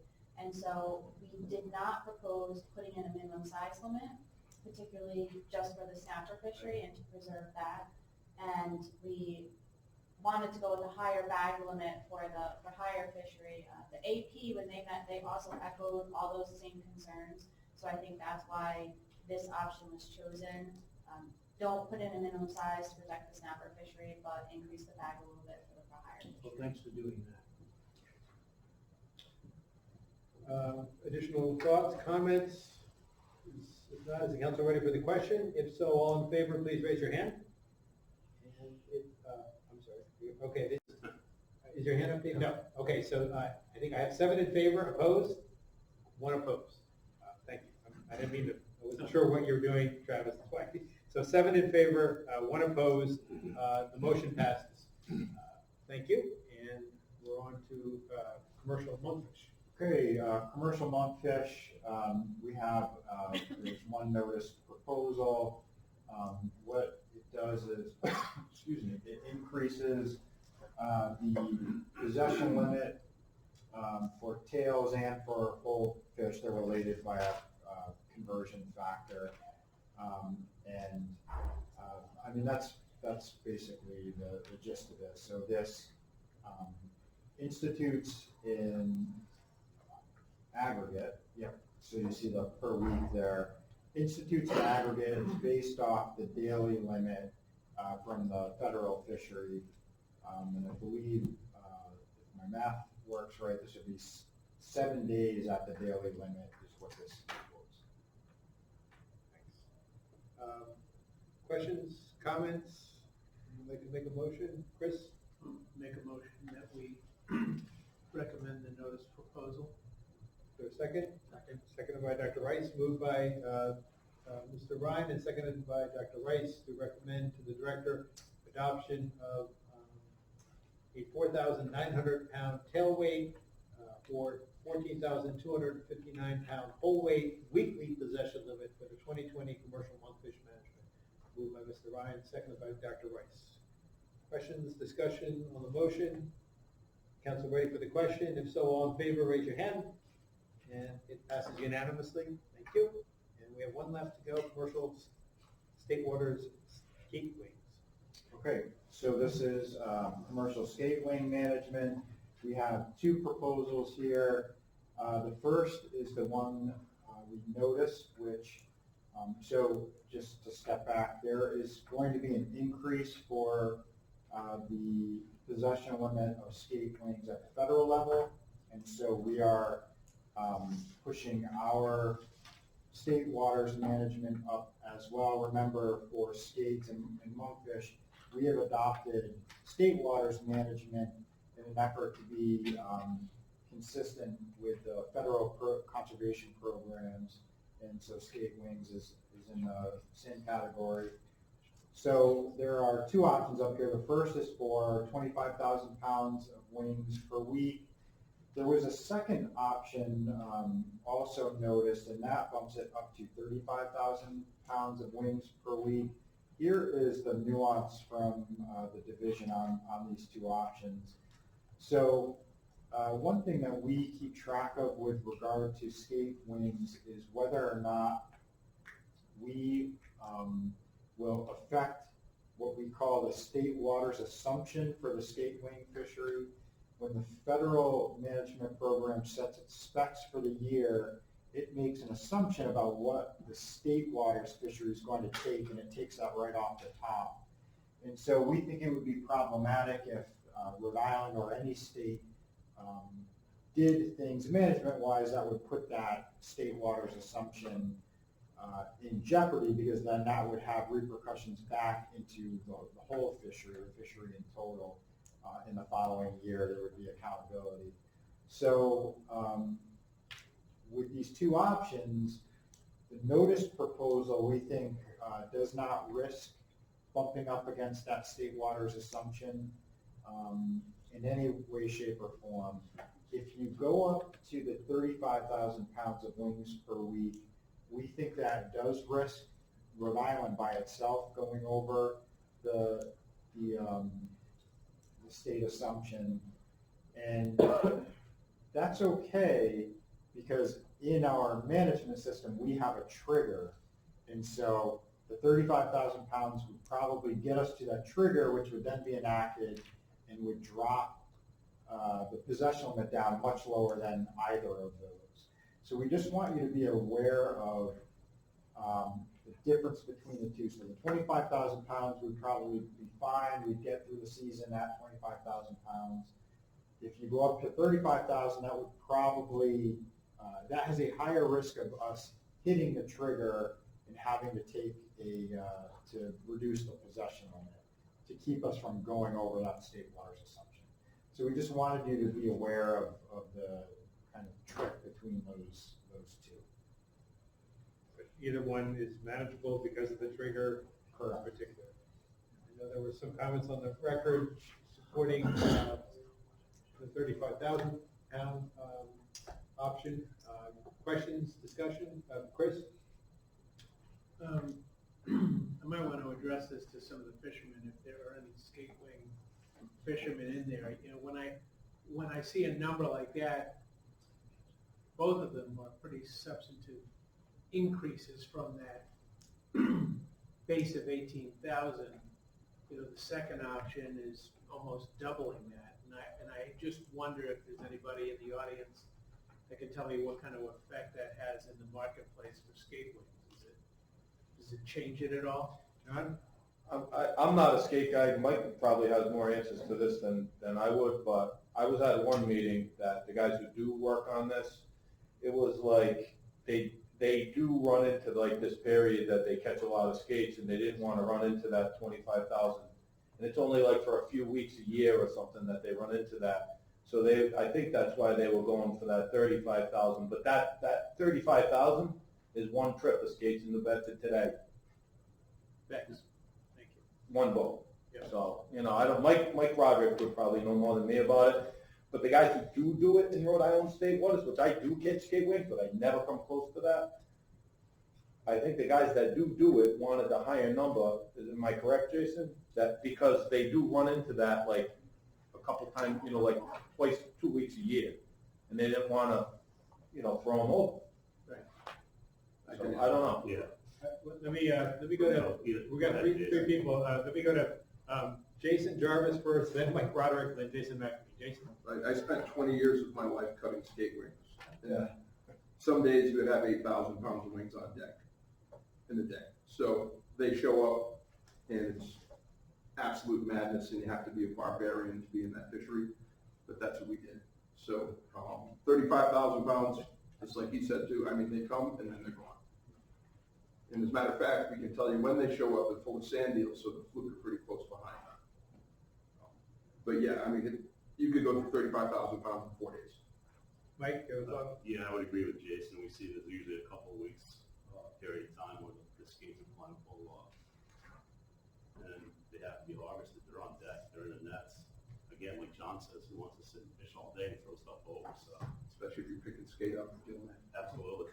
On top of it all, he has a trigger mechanism where if the motor gets up to a certain point, or whatever the tack, or whatever you want to call it, the DEM would have that trigger enabled where the limit might be 5,000 a week after that because they caught them, and then they move off and work on something else. Right. Eric's hand is up, but everybody else. Actually, I was going to acquiesce my original comment and go to Eric. Eric Schneider? Yeah, thanks, Bob.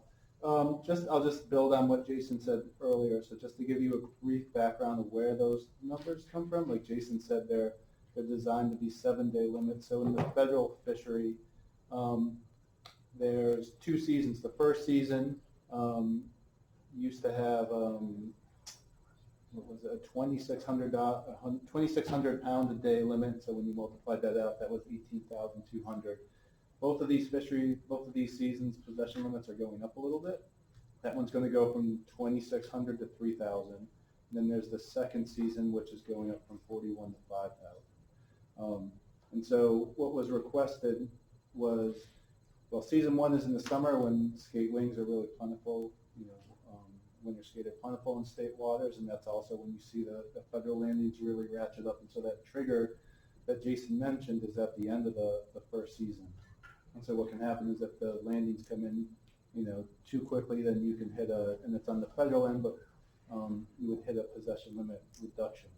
And so that's something that I think everyone's tried to be cognizant of. And so we tried to balance giving, the state water fleet flexibility without, like Jason said, trying to be too robust and cause something that would actually cause that possession limit reduction. And so what would be proposed on the federal end right now would be 3,000 for season 1 and 5,000 for season 2. And so what those really represent is that first option that we noticed. We thought that we'd be able to give a little bit beyond what the federal equivalent would be. So we're going beyond what would be the commensurate, federal season possession limit. And then the 35,000 represents what would be the season 2 possession limit. So multiplied by 7. So it's still a federal limit, but now we're swapping the seasons in which we're applying. Thank you. Good clarification there. Further comments, discussion? Jay? Actually, Bob, sorry, one more thing. One thing we talked about when we moved to the aggregate limit, however many years ago that was, we there were some comments against doing that. The idea was there was fear that people would start dropping their federal permits and move into state waters. That didn't happen.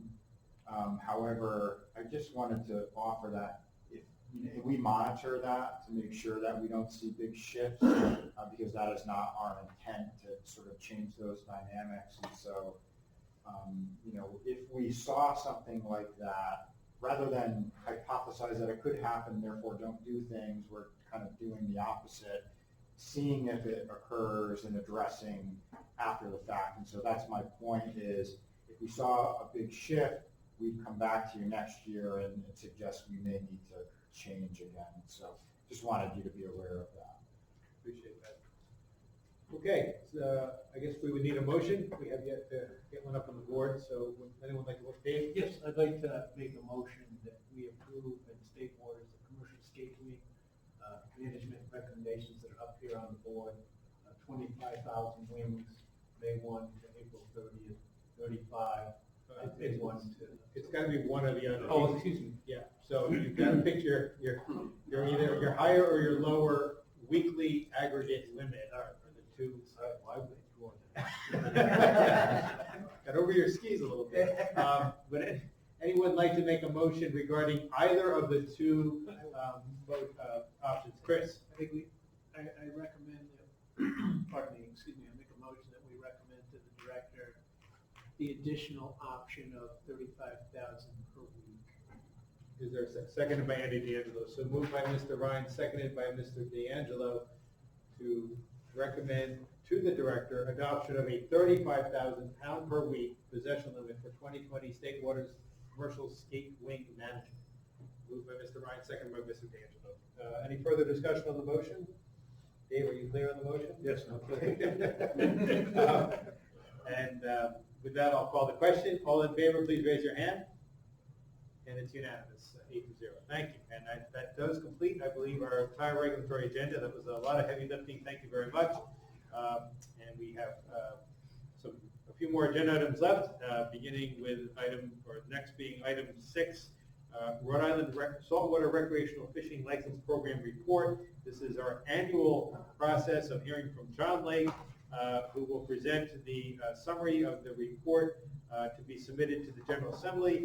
And as a reminder, embedded in the state statutory language for the recreational license program, it's a requirement that on an annual basis, this council review the program and offer a recommendation as to whether it is continuing to meet its intended purpose. And that is the purpose of this agenda item. And with that, if John is ready, I'll turn the floor over to John. Thanks, guys. Like Bob said, we're meeting our statutory obligation here. We already presented the report to the Rhode Island Saltwater Anglers Association's board to meet the other obligation of showing it to a stakeholder group. Just by way of background, this saltwater license has been around since 2010. You can buy it on the internet or at authorized vendors, including now municipalities and the Office of Voting Registration. We have a contractor, Rhode Island, we call them rhodeisland.gov. Their company title is Rhode Island Interactive.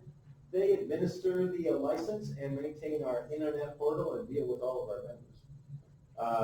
Our revenues can only be deposited for administering and enforcing the saltwater license program, managing the state's recreational fisheries with an emphasis towards catch and effort statistics and stock assessments, as well as enhancing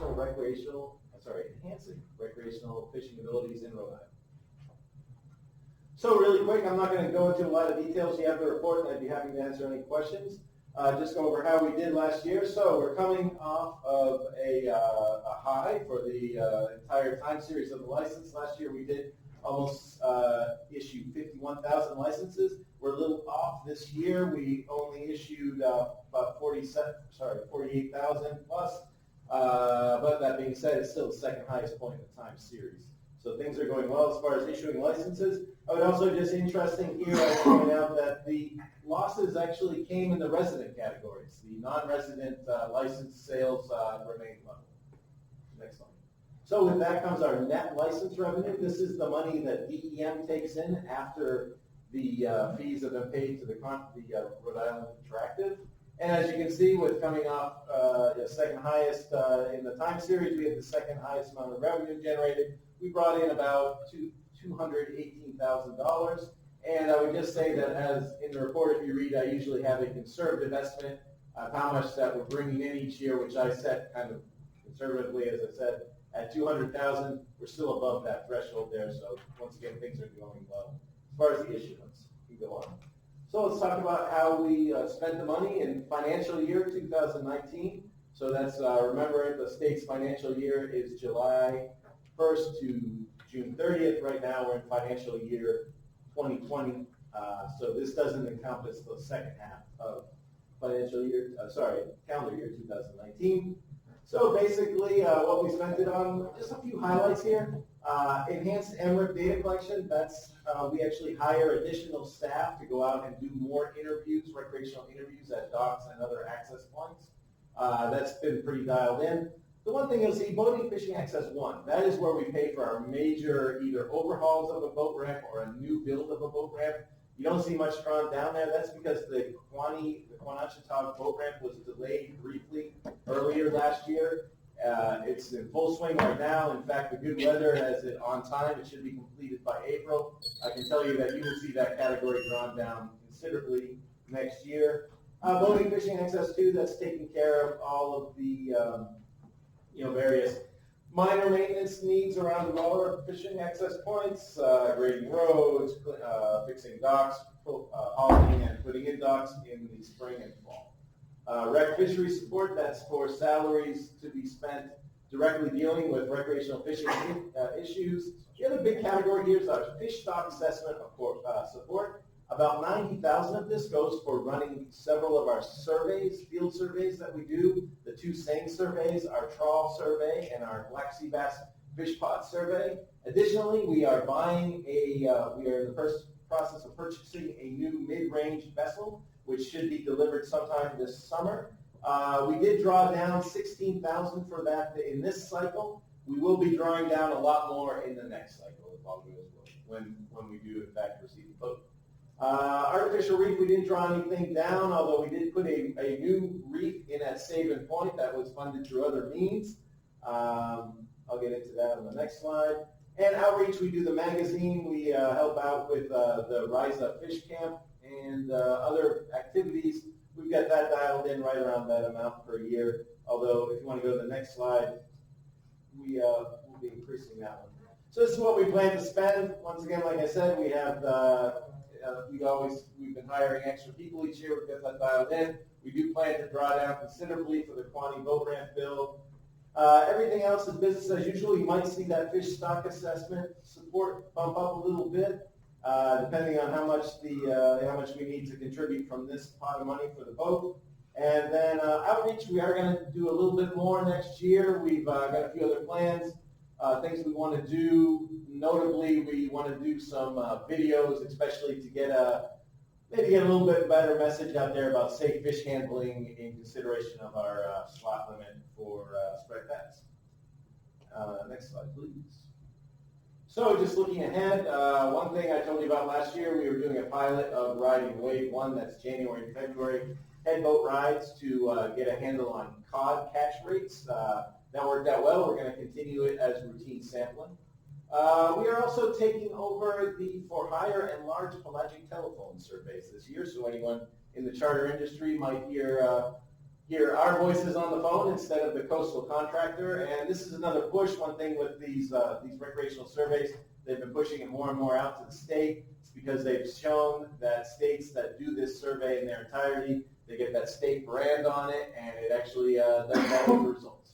So we did have an artificial reef project put in at Sabin Point. We'll be monitoring and assessing how effective that is, and assuming that it is a positive thing, we would like to move on with other projects, particularly with an eye to the new fishing pier at Rocky Point. Like I said, we're buying a new vessel. We're improving our outreach with some videos and more social media. And then the other thing we're doing is this is a long-term project that we just initiated last month, so it's in the very early stages. We're actually going to be working with our DLE, to take a look at, one frustrating thing that we all run into, is how do we get the cheaters, right? Well, one thing with our rec program is that right now, the language is out of date. We actually, any tickets that we write on size and bag limit cannot go to the traffic tribunal. They actually go to the general court system, which is a major disadvantage to pursuing people that have these mild violations.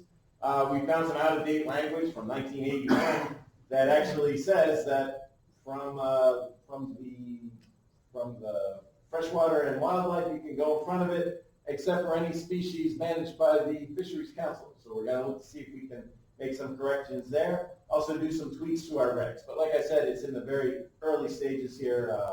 We don't have much to talk about on that. Any questions from the report or general reg questions? Go ahead, Dave. I was at the meeting when John and his team came to the Rhode Island Saltwater Anglers meeting, and the report was well received in regard to what funds were spent last year and what the proposals were this year. And we certainly thank you for all your efforts in this area. I think the money is well spent. Speaking about money, the numbers on that budget slide are actual funds. Yeah, if we're spending $345, that is a match with U.S. Maybe you want to share. Yeah, that's a good point, Dave. I skipped over that part. I usually say it is, so for this recreational license funds, we have a overriding policy that whenever possible, this is used as match. And we match it to our U.S. Fish and Wildlife Sport Fish Grant. For every $1 of recreational license money we match, we get 3 back from the Fish and Wildlife Service. So that is an important point. I did skip over that. So all of this here, so for example, if we're spending $10,000, that's actually going to leverage an additional $30,000 more and bump it up to actual $40,000 that we spend, and that's just one category. So you're right. That $345,000 that we plan to spend this year would actually be much higher, more in the $1,400,000 range. Sorry, under $40,000. Thanks. Any further comments or questions of the council? Seeing none. Ken, did you have something you want to add? Yeah, do you have a plan for the area of the Rocky Point Reef? But I just asked because it's an extensively used shellfishing area. If we were to, although, the Rocky Point's on time too. Warm winters mean good construction, by the way. So Rocky Point hasn't been built yet, so we really don't know where we might put it. But the idea would be that it would be around the actual pier itself to enhance fishing at that site. So around or under? Well, that's been discussed whether it's under or. Because I work right up to that dock. Say again? I work right up to that dock. Gotcha.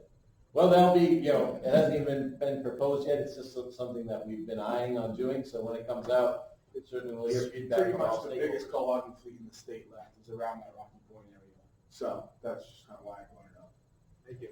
A few hands are going up. I'll go to Jason first. Yeah, I'll just offer, to John's point, there'll be a full, I believe, process involved with that. So there'll be opportunities to see what is being proposed and comment on that. Connor, McNamee?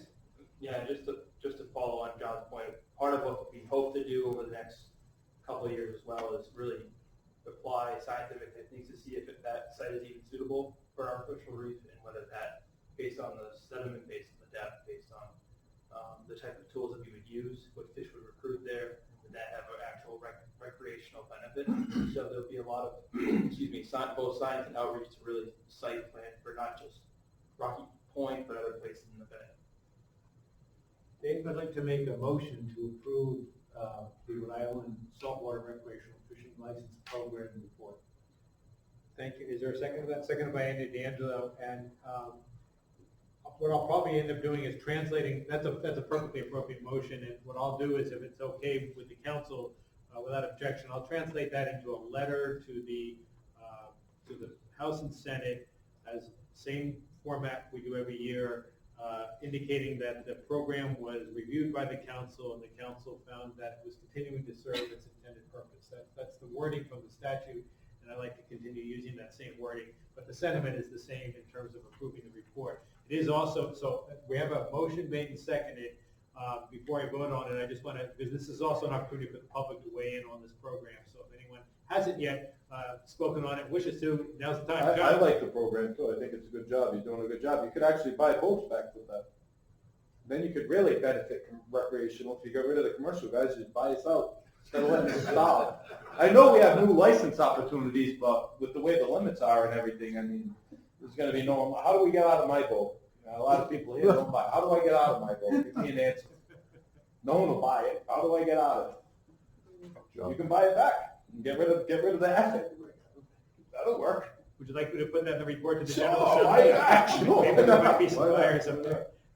No, but one thing I want to comment on before I leave, and I've been waiting all night to say this, is to the council. You guys have done a good job. I haven't been to a meeting in a while, and this is a lot better setting, council setting, but there's not a lot of commercial guys here that produce all the fish. And I know there's people within the DEM that are working really hard to make things work for commercial guys right now, and I see that there's people on the council that I don't even know that are asking the right questions, which is good to see. So, as a commercial guy that deals with all the rest of the guys in the fleet in Point Judith and Newport and Little Compton and up in the Bay and whatnot, any aggregate programs that come across your table are the way to go. For us to go fishing 7 days a week just to be able to pay our bills, we kill too many fish, we burn too much fuel, and we're not going to make it. New license opportunities are not going to work. Aggregate programs are the only way that we're going to have a commercial fishery in Rhode Island. You can give up, my son's got a new license. This guy's applying for a new license. He's a crewman. There's been plenty of people around me who are applying for new licenses. And they're decent guys and they're hard-working guys, but when they run into all these different angles of small limits and tagging fish and this and that and running through hoops to try to make $100, it's just not worth it. So while we have people within the DEM and the council that's willing to work with fishermen, I mean, any aggregate programs, that's the key to keeping us going. The aggregate programs, because I'd rather go fishing twice a week and be profitable than 7 days a week and break even. I've been dying all night to say that. That's what I came for. Thank you. I appreciate that input, John. I just feel bad there's no fishermen here. I can't believe it.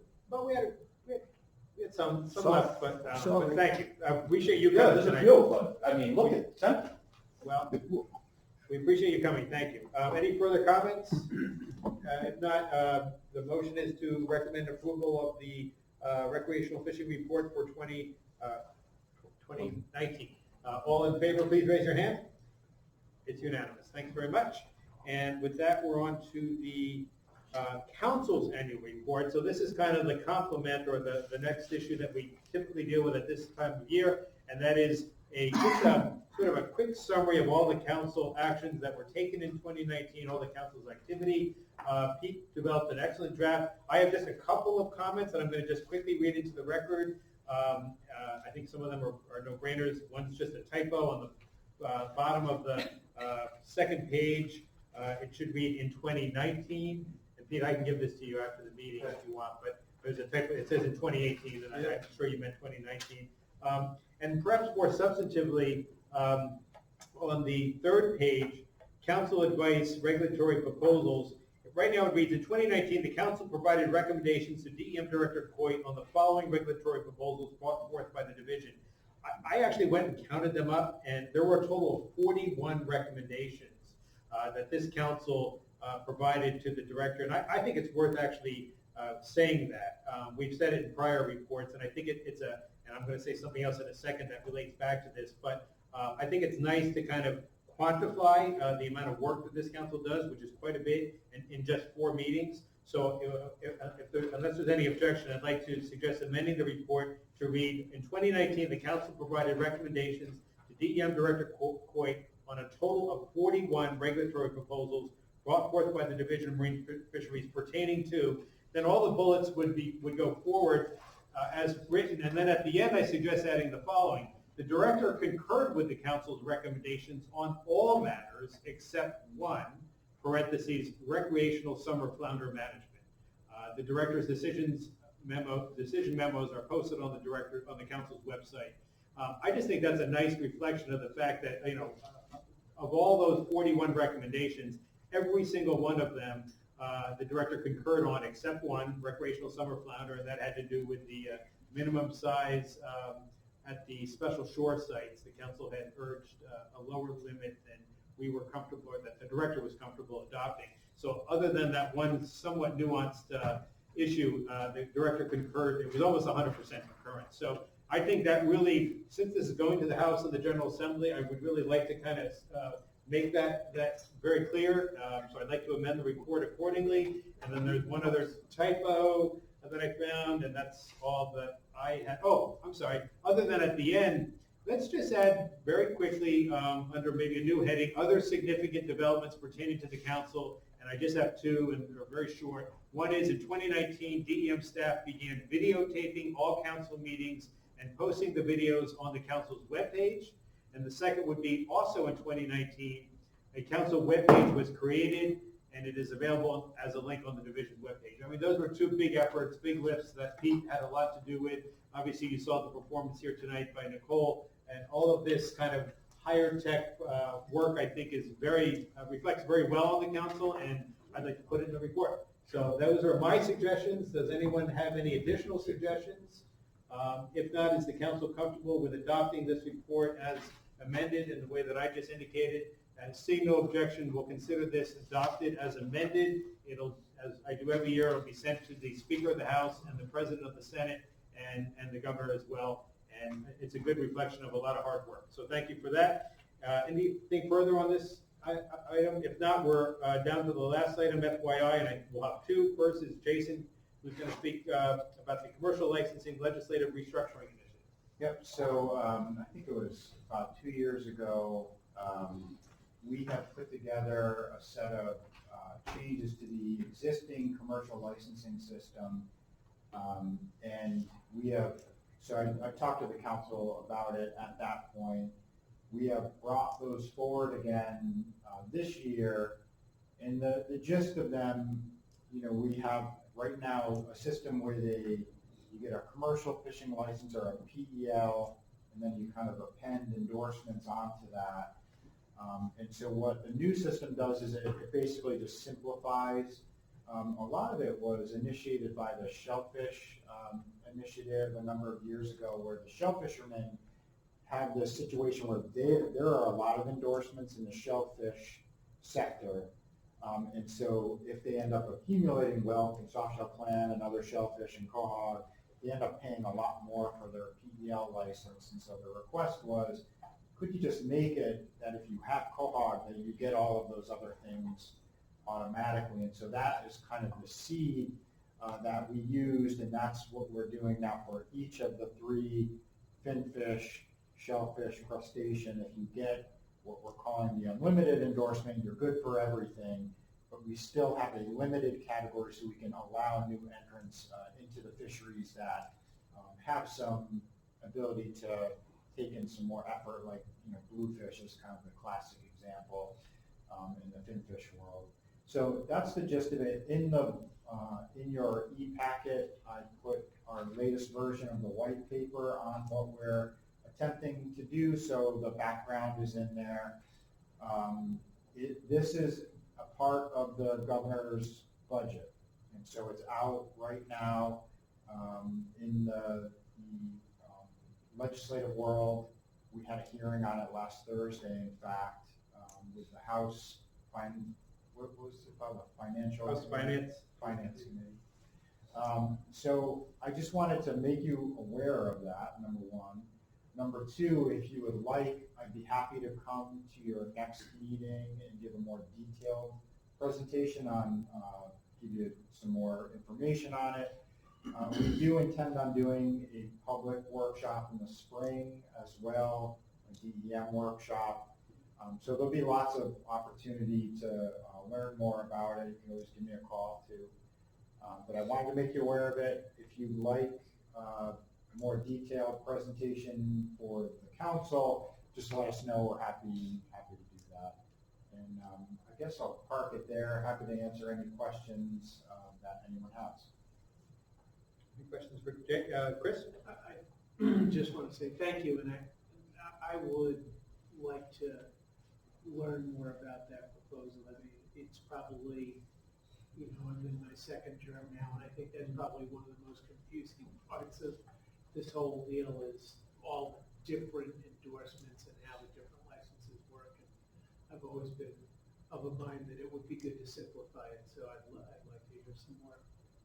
I guess that can be done two ways. I'm sorry if you already said this. We can send the council, I think, a link to the budget article. That would be, they'd be able to read it directly. Can we do that? Okay, so let's, on our webpage now. let's do that. Okay. We'll send you a link so you can see the actual language, which is not going to help with your confusion. But, and then you have the white paper already, which kind of gives the, more of the philosophical approach. And that's already. And then I was just going to say, then the follow-up could be in one of two ways, it sounds like, just to parrot back what I just heard you say. Jason would be willing to meet more or less one-on-one. I know, some groups, some folks here with groups or organizations, however you might want to handle that. And then a workshop in the spring would that be sort of subsequent to adoption, to start to think about the regulatory side of it, or what did you? I think so spring prior to its adoption, just to, again, let people understand what is in it. Okay, so it sounds like there will be a workshop this spring prior to its adoption, and then again, 2 or 3 different ways that you can now gain access and insight into this proposal, which is very much alive and at the State House via the governor's budget. Katie? I think this is great to simplify, and the three different categories is really smart. My question is, do you have a tentative timeline? Like, will it have to come to council, or is it kind of legislative so we aren't? Right, so this is legislative, so the language, and we'll send you the link, that'll be at the State House, so your access to that is through your state representatives in the Senate and the House. To your point, that we will then have that's just a statute that kind of sets out the framework. We will then follow up with a regulatory process, which that goes fully through the council, through your IAC, public hearings, and all of that. So just the basic plan goes through the state level. Yep. And then we hash it out, kind of all the Correct. Together. Sort of the gory details, the operationalization of the statute. One important thing, just to be forthright with you, is one of the main reason it's in the governor's budget is because the fees are addressed in there as well. And the fees always remain with the legislature. That's not in our purview. That's why it has to happen through this mechanism rather than doing the whole thing through the council. Will we see a fee change? Yes. Okay. And that's in the white paper. There's a table in there that shows you exactly. Right, I saw that. And then, so the next steps will be, we will be notified of what the potential fee changes would be, right? And then that's when we could go back and forth with our state reps, or is it kind of out of our control? Yeah, so the fees that are in that table, you'll also see, and probably a little bit actually easier to understand fashion, like every single category of license, every combination of licenses is in there with an associated fee, so you can think about your license and what it would now cost, whether it goes up or down. And yeah, that would be, through the legislature that you would look to change those sorts of things. We have a former legislator here. Do you want to speak briefly about the legislative process and how somebody from the council might, if they were interested in weighing in, what would be the best route to take? Yeah, the best thing would be to usually on the website, if there's a bill or hearing, that it'll be sort of listed on the agenda of the committee that it'll be hearing. If it's in the House Finance Committee, it'll be a kind of subtle thing. Usually it's 3 days ahead of the hearing, so you have to kind of pay attention to the postings. If there is a particular concern what, another method would be contacting the clerk that handles the House Finance Committee, and they'll get the message to the chair. And there's a series. There's basically you can write letters to this, and copies are made to everybody on the committee. Yep, makes sense. Jay? Yeah, one other important nuance is, so even if the if the budget were to pass with this in it this year, the actual effect for the commercial licenses at least would not occur until 2020. Some would go into effect this year, so the party charter change, well, for 2021. Party charter and dealer licenses would change 2021. And then the main changes would come in 2022, so we'd have a full 2021 to do all of the regulatory stuff. Right. So they're a year off. The reason for that is we need to get a new electronic system in the state before we can actually operationalize the new licenses. One point I want to make is I feel like this is nobody knows about this. I really don't think that this has been publicized at all, and it's kind of, it's just like an FYI on the agenda, and it's really buried in the e-packet that we got. So I would like if maybe the department could maybe put out some type of notice or send out the white paper to the listserv. That way it's on more people's radar and they're not all shocked. And I think that's what's happening. Okay. I don't know, maybe that's not something you guys can do, but if there's a way to kind of publicize this process, that would be great for the industry. Yeah, so I do have to check. I don't know if I can send that out widely on the listserv. I will, Bob mentioned, I have actually been doing some outreach already, and I did 2 years ago as well, mainly just going to association meetings. And so I've been to the Shellfishermen Association, and I've got a meeting scheduled with Ken Booth. And so I've been going around talking to folks about it in kind of more smaller settings where we could have a good discussion. I'm happy to do that with anyone else that would like to. But I will check on, I take your point being to publicize this more, and I'll figure out how I can do that. I'm sure it's difficult. That any way we can make it a little more, the public more aware. Yep.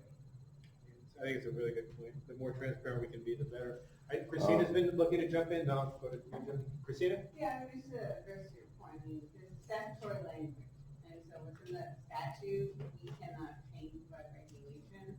So that has the fees, that has like what the licenses are. So assuming that goes through, then that's pretty much what you're stuck with. And so then it becomes kind of the operational side, like, well, how do we transfer all of that into regulation? So I just wanted to clarify that, because there are some points that once they're in statute, there's nothing that we're going to be able to do. So if you have problems with that, then that would be the things that we want to go see your reps about. Yeah, and I think the overall thing here is that we typically deal with issues that are regulatory in nature that the department oversees and administers. When it comes to new legislation, it's the General Assembly. So for us, for example, to have a hearing tonight, to review the bill, it would be a little awkward because it's not our bailiwick. It's not something the council has authority to do. It's the General Assembly's prerogative. It's in the General Assembly now. It's in the governor's budget. So it's moving, and there's an important opportunity for everyone to learn about it and comment on it. It's just that we don't really have the ability to really facilitate that very well. Totally understand. I totally. Because I get your point. I don't want you to make it just because it's buried. That wasn't done purposely. We're trying to let you know there is movement happening in the legislature on an issue that you all may feel is hugely important. Therefore, you may want to be paying attention to it and weighing in. And whatever we can do to help, we're happy to do it. But we can't really put it on an agenda. I think is Several hands are up. Let me go to Jody next. I think Katie's exactly right. It's great that Jason goes to the Rhode Island Shell Fishermen's Association. Sounds like a big group. It is a big group. It's not a big group. Katie's on the other side of the bay. I don't happen to be part of the Rhode Island Shell Fishermen's Association, so I wouldn't be a part of Jason coming in to a group and talking about the license restructuring. So if we could get out to more than just the Rhode Island Shell Fishermen's Association, who's in Warwick, North Kingston area, and get over the other side of the bay to Bristol or to East Providence where Tony's Seafood is, where a lot of these guys sell out, and they are not going to find out about this license restructuring and that you're trying to conglomerate the licenses so that we have a shellfish license instead of having to buy a whole bunch of amendments. I think that would be great, Jason, if you could get out to more than just one group, if we could kind of move it into 2 or 3 different areas within the state so that other shell fishermen can hear about this. This is great. This is like only the second or third time I'm hearing about it. So. Yes, sir. Why are, maybe you stated it in your opening remarks, why are we doing this? Is it to increase revenue on the, from selling the, or from the actual licensing process? Is that why they're increasing the cost of because like a fellow like myself, I have all these add-ons to my license, and I pay for each thing that is on my license. So now you're going to increase my what that license is going to cost me, and why? Why are you going to increase the cost of the license? Yeah, so, I mean, the real point of the restructure is to simplify it, which I think generally everyone likes that part. Along with that, we are trying to, so in the white paper, we have a couple of different analyses, one showing the cost of running the marine fisheries program through time, and these haven't changed since the 80s, the license fees, the number of things we're doing has increased, and so there is a cost recovery that we need to have to keep our program contemporary. And one thing we were careful of, though, is to make sure we weren't putting you at a disadvantage with neighboring states, and we're in alignment. We're still actually cheaper than either Connecticut, New York, or Massachusetts with the cost of our license. And the final thing I'll say is not everybody's costs will go up. So I think some people, if you're, I don't think you are, Mike, but if you are somebody who has, like, I don't know, 6 endorsements on a PEL, your costs will likely go down. So some costs will go down, but the big one is the multi-purpose license goes up in cost. That's what I got. Yeah, with four things, 4 add-ons to that. Endorsements, yeah. Yeah, so some of the endorsements, actually the gear endorsements, yeah. We're getting rid of all of the gear endorsements with the exception of Gillnet. Gotcha. That one is kind of in statute, so we didn't touch that one. It would be controversial as well. But all of the other, like, Persane and all of those other little gear endorsements, again, to simplify, we've gotten rid of all of those. And the cost is going to go away? The fees for those endorsements are going to go away? Correct. Or is it going to go into the actual cost of the because you're going to increase the license, the multi-purpose license, but so the endorsements are going away, but the license is going to be more expensive. Correct. Ken? Is there any paper in the council e-packet? I'm basically wondering how I can look at it. Yeah, it's in the council's e-packet. I think it's at the very end. So if it's a long 200-some page. I'm happy to send it to you too, Ken. That's I can find e-packet. It is on the website on the e-packet. Just one quick comment. I know that the Party and Charter Boat Association, maybe Andy can speak up too, because they know Rick left. We were advocating to increase the rate. I think it's like $12.50 a year, $12 to $100 or so. The reason why we wanted to increase is it prevents people who really aren't in the charter business getting into the charter business, just to be able to take more fish. It discourages out-of-state people without making an investment. So we found that to be beneficial to increase the rate. So just thought I'd share that. Thank you. Any further comments, discussion on this? Just a quick question. Yeah, yes. You comment on the charter licenses. How much is that for anyone? It's $12.50 a year now for a resident. 25 for 2 years. Correct. So now, the concern that amongst officers, we have out-of-state charters. So out-of-state charters, I don't know if there's any out-of-state charters here, but, Montauk, Connecticut, Massachusetts, those guys would come in and they'll, half and half, we might find the violations on board, but in serving, our constituents, we don't think it's fair that the cost for an out-of-state charter license is so cheap. Yeah. They're here for the day, for a few hours, and then they're gone. And fish move around, but they're fishing around waters. They're taking folks that are from their state or wherever, and their cost is so cheap. And I don't know if that's by statute or if just this antiquated pricing system that way. But that was just something that we're arresting these guys for $25. Even if they don't have the charter license, they're it just doesn't seem like it's right. When we're charging the fee system for the in-state fishermen, and I can't say anything. I can't speak to that. I'm sure these guys could talk with Blue Street about the pricing system, but when we have an out-of-state charter as taking resources from the state, it's going to cost them $25.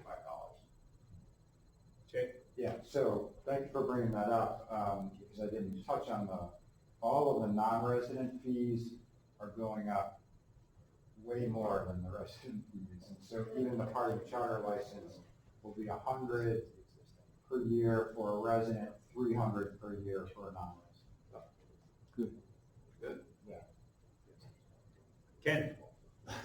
It's Ron, actually. Ron, Ken, I get Ken a lot. Ken. Just to throw it out there, because you compared New York and Connecticut and Rhode Island license, like where ours are lower than our neighbors. But our neighbors, this whole different issue. Our neighbors can sell directly to their community members, family and friends, and our Rhode Island license does not allow us to do that. Not yet. Not yet. Not yet. So just hang in apples and oranges. We're working on that. We're working. Apples and oranges. To Jason's point, I think checking that, I think the out-of-state license, Sergeant, is now $300. Recommend. Right. Yeah. Versus And that's fair. That's what it costs to go to New York, it's $300. Right. So a Rhode Island guy were to go try to fish in Connecticut, New York, or Mass. What's it going to cost you guys? And that's just again, the equity of the business. Okay, so the last item of the night is probably the most important, and that is Quahog Week 2020. Circle your calendars now.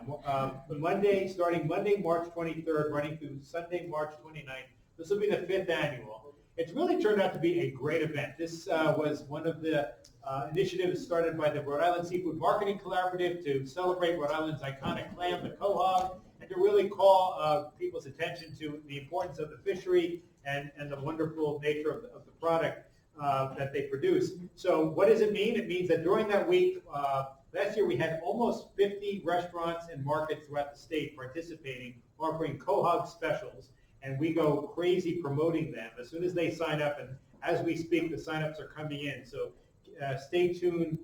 Seafoodri.com is the website. We're going to be doing all this social media work, promoting all the restaurants and seafood markets throughout Rhode Island that are offering quahog, that will be offering quahog specials during that week. Please go to your favorite restaurant and order up that special and support your quahoggers.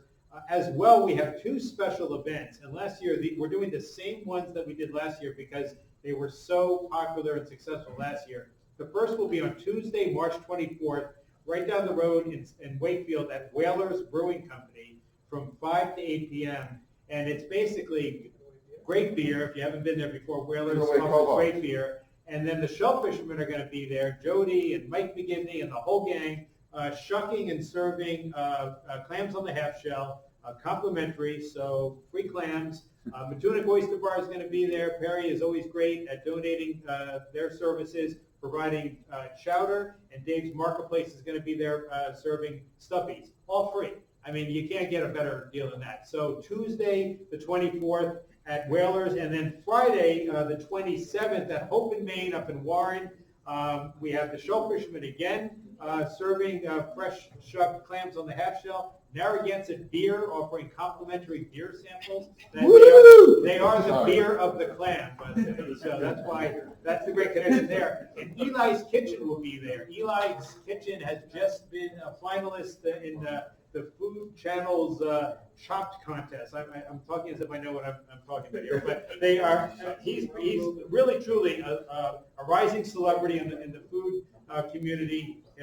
Eli's Kitchen in Warren. He's going to be doing some sort of sampling and food prep thing, and it's just a really awesome event. There were like well over 100 people at the Hope and Maine event last year. Whalers was packed last year, so I would encourage everyone to attend, support your fishermen, your cohoggers, and the cohog industry. That's what it's really about. What it's really about is, and why did we do this in March? Because it's a time of year where demand is sort of F's, and it's a year-round fishery, but in March the demand isn't as nearly as high as it is in the summer. So we decided to do an event like this to get people thinking about cohogs at a time of year when they aren't necessarily, to try to boost demand, and if you boost demand, that helps boost value. So we're really trying to support our fishing community with these events, and the best way you guys can do that is to come enjoy the fun. So you'll see a lot of stuff going out on listservs and all kinds of promotional work that's going to be undertaken over the next couple of weeks. There is also a State House kickoff event on the 19th.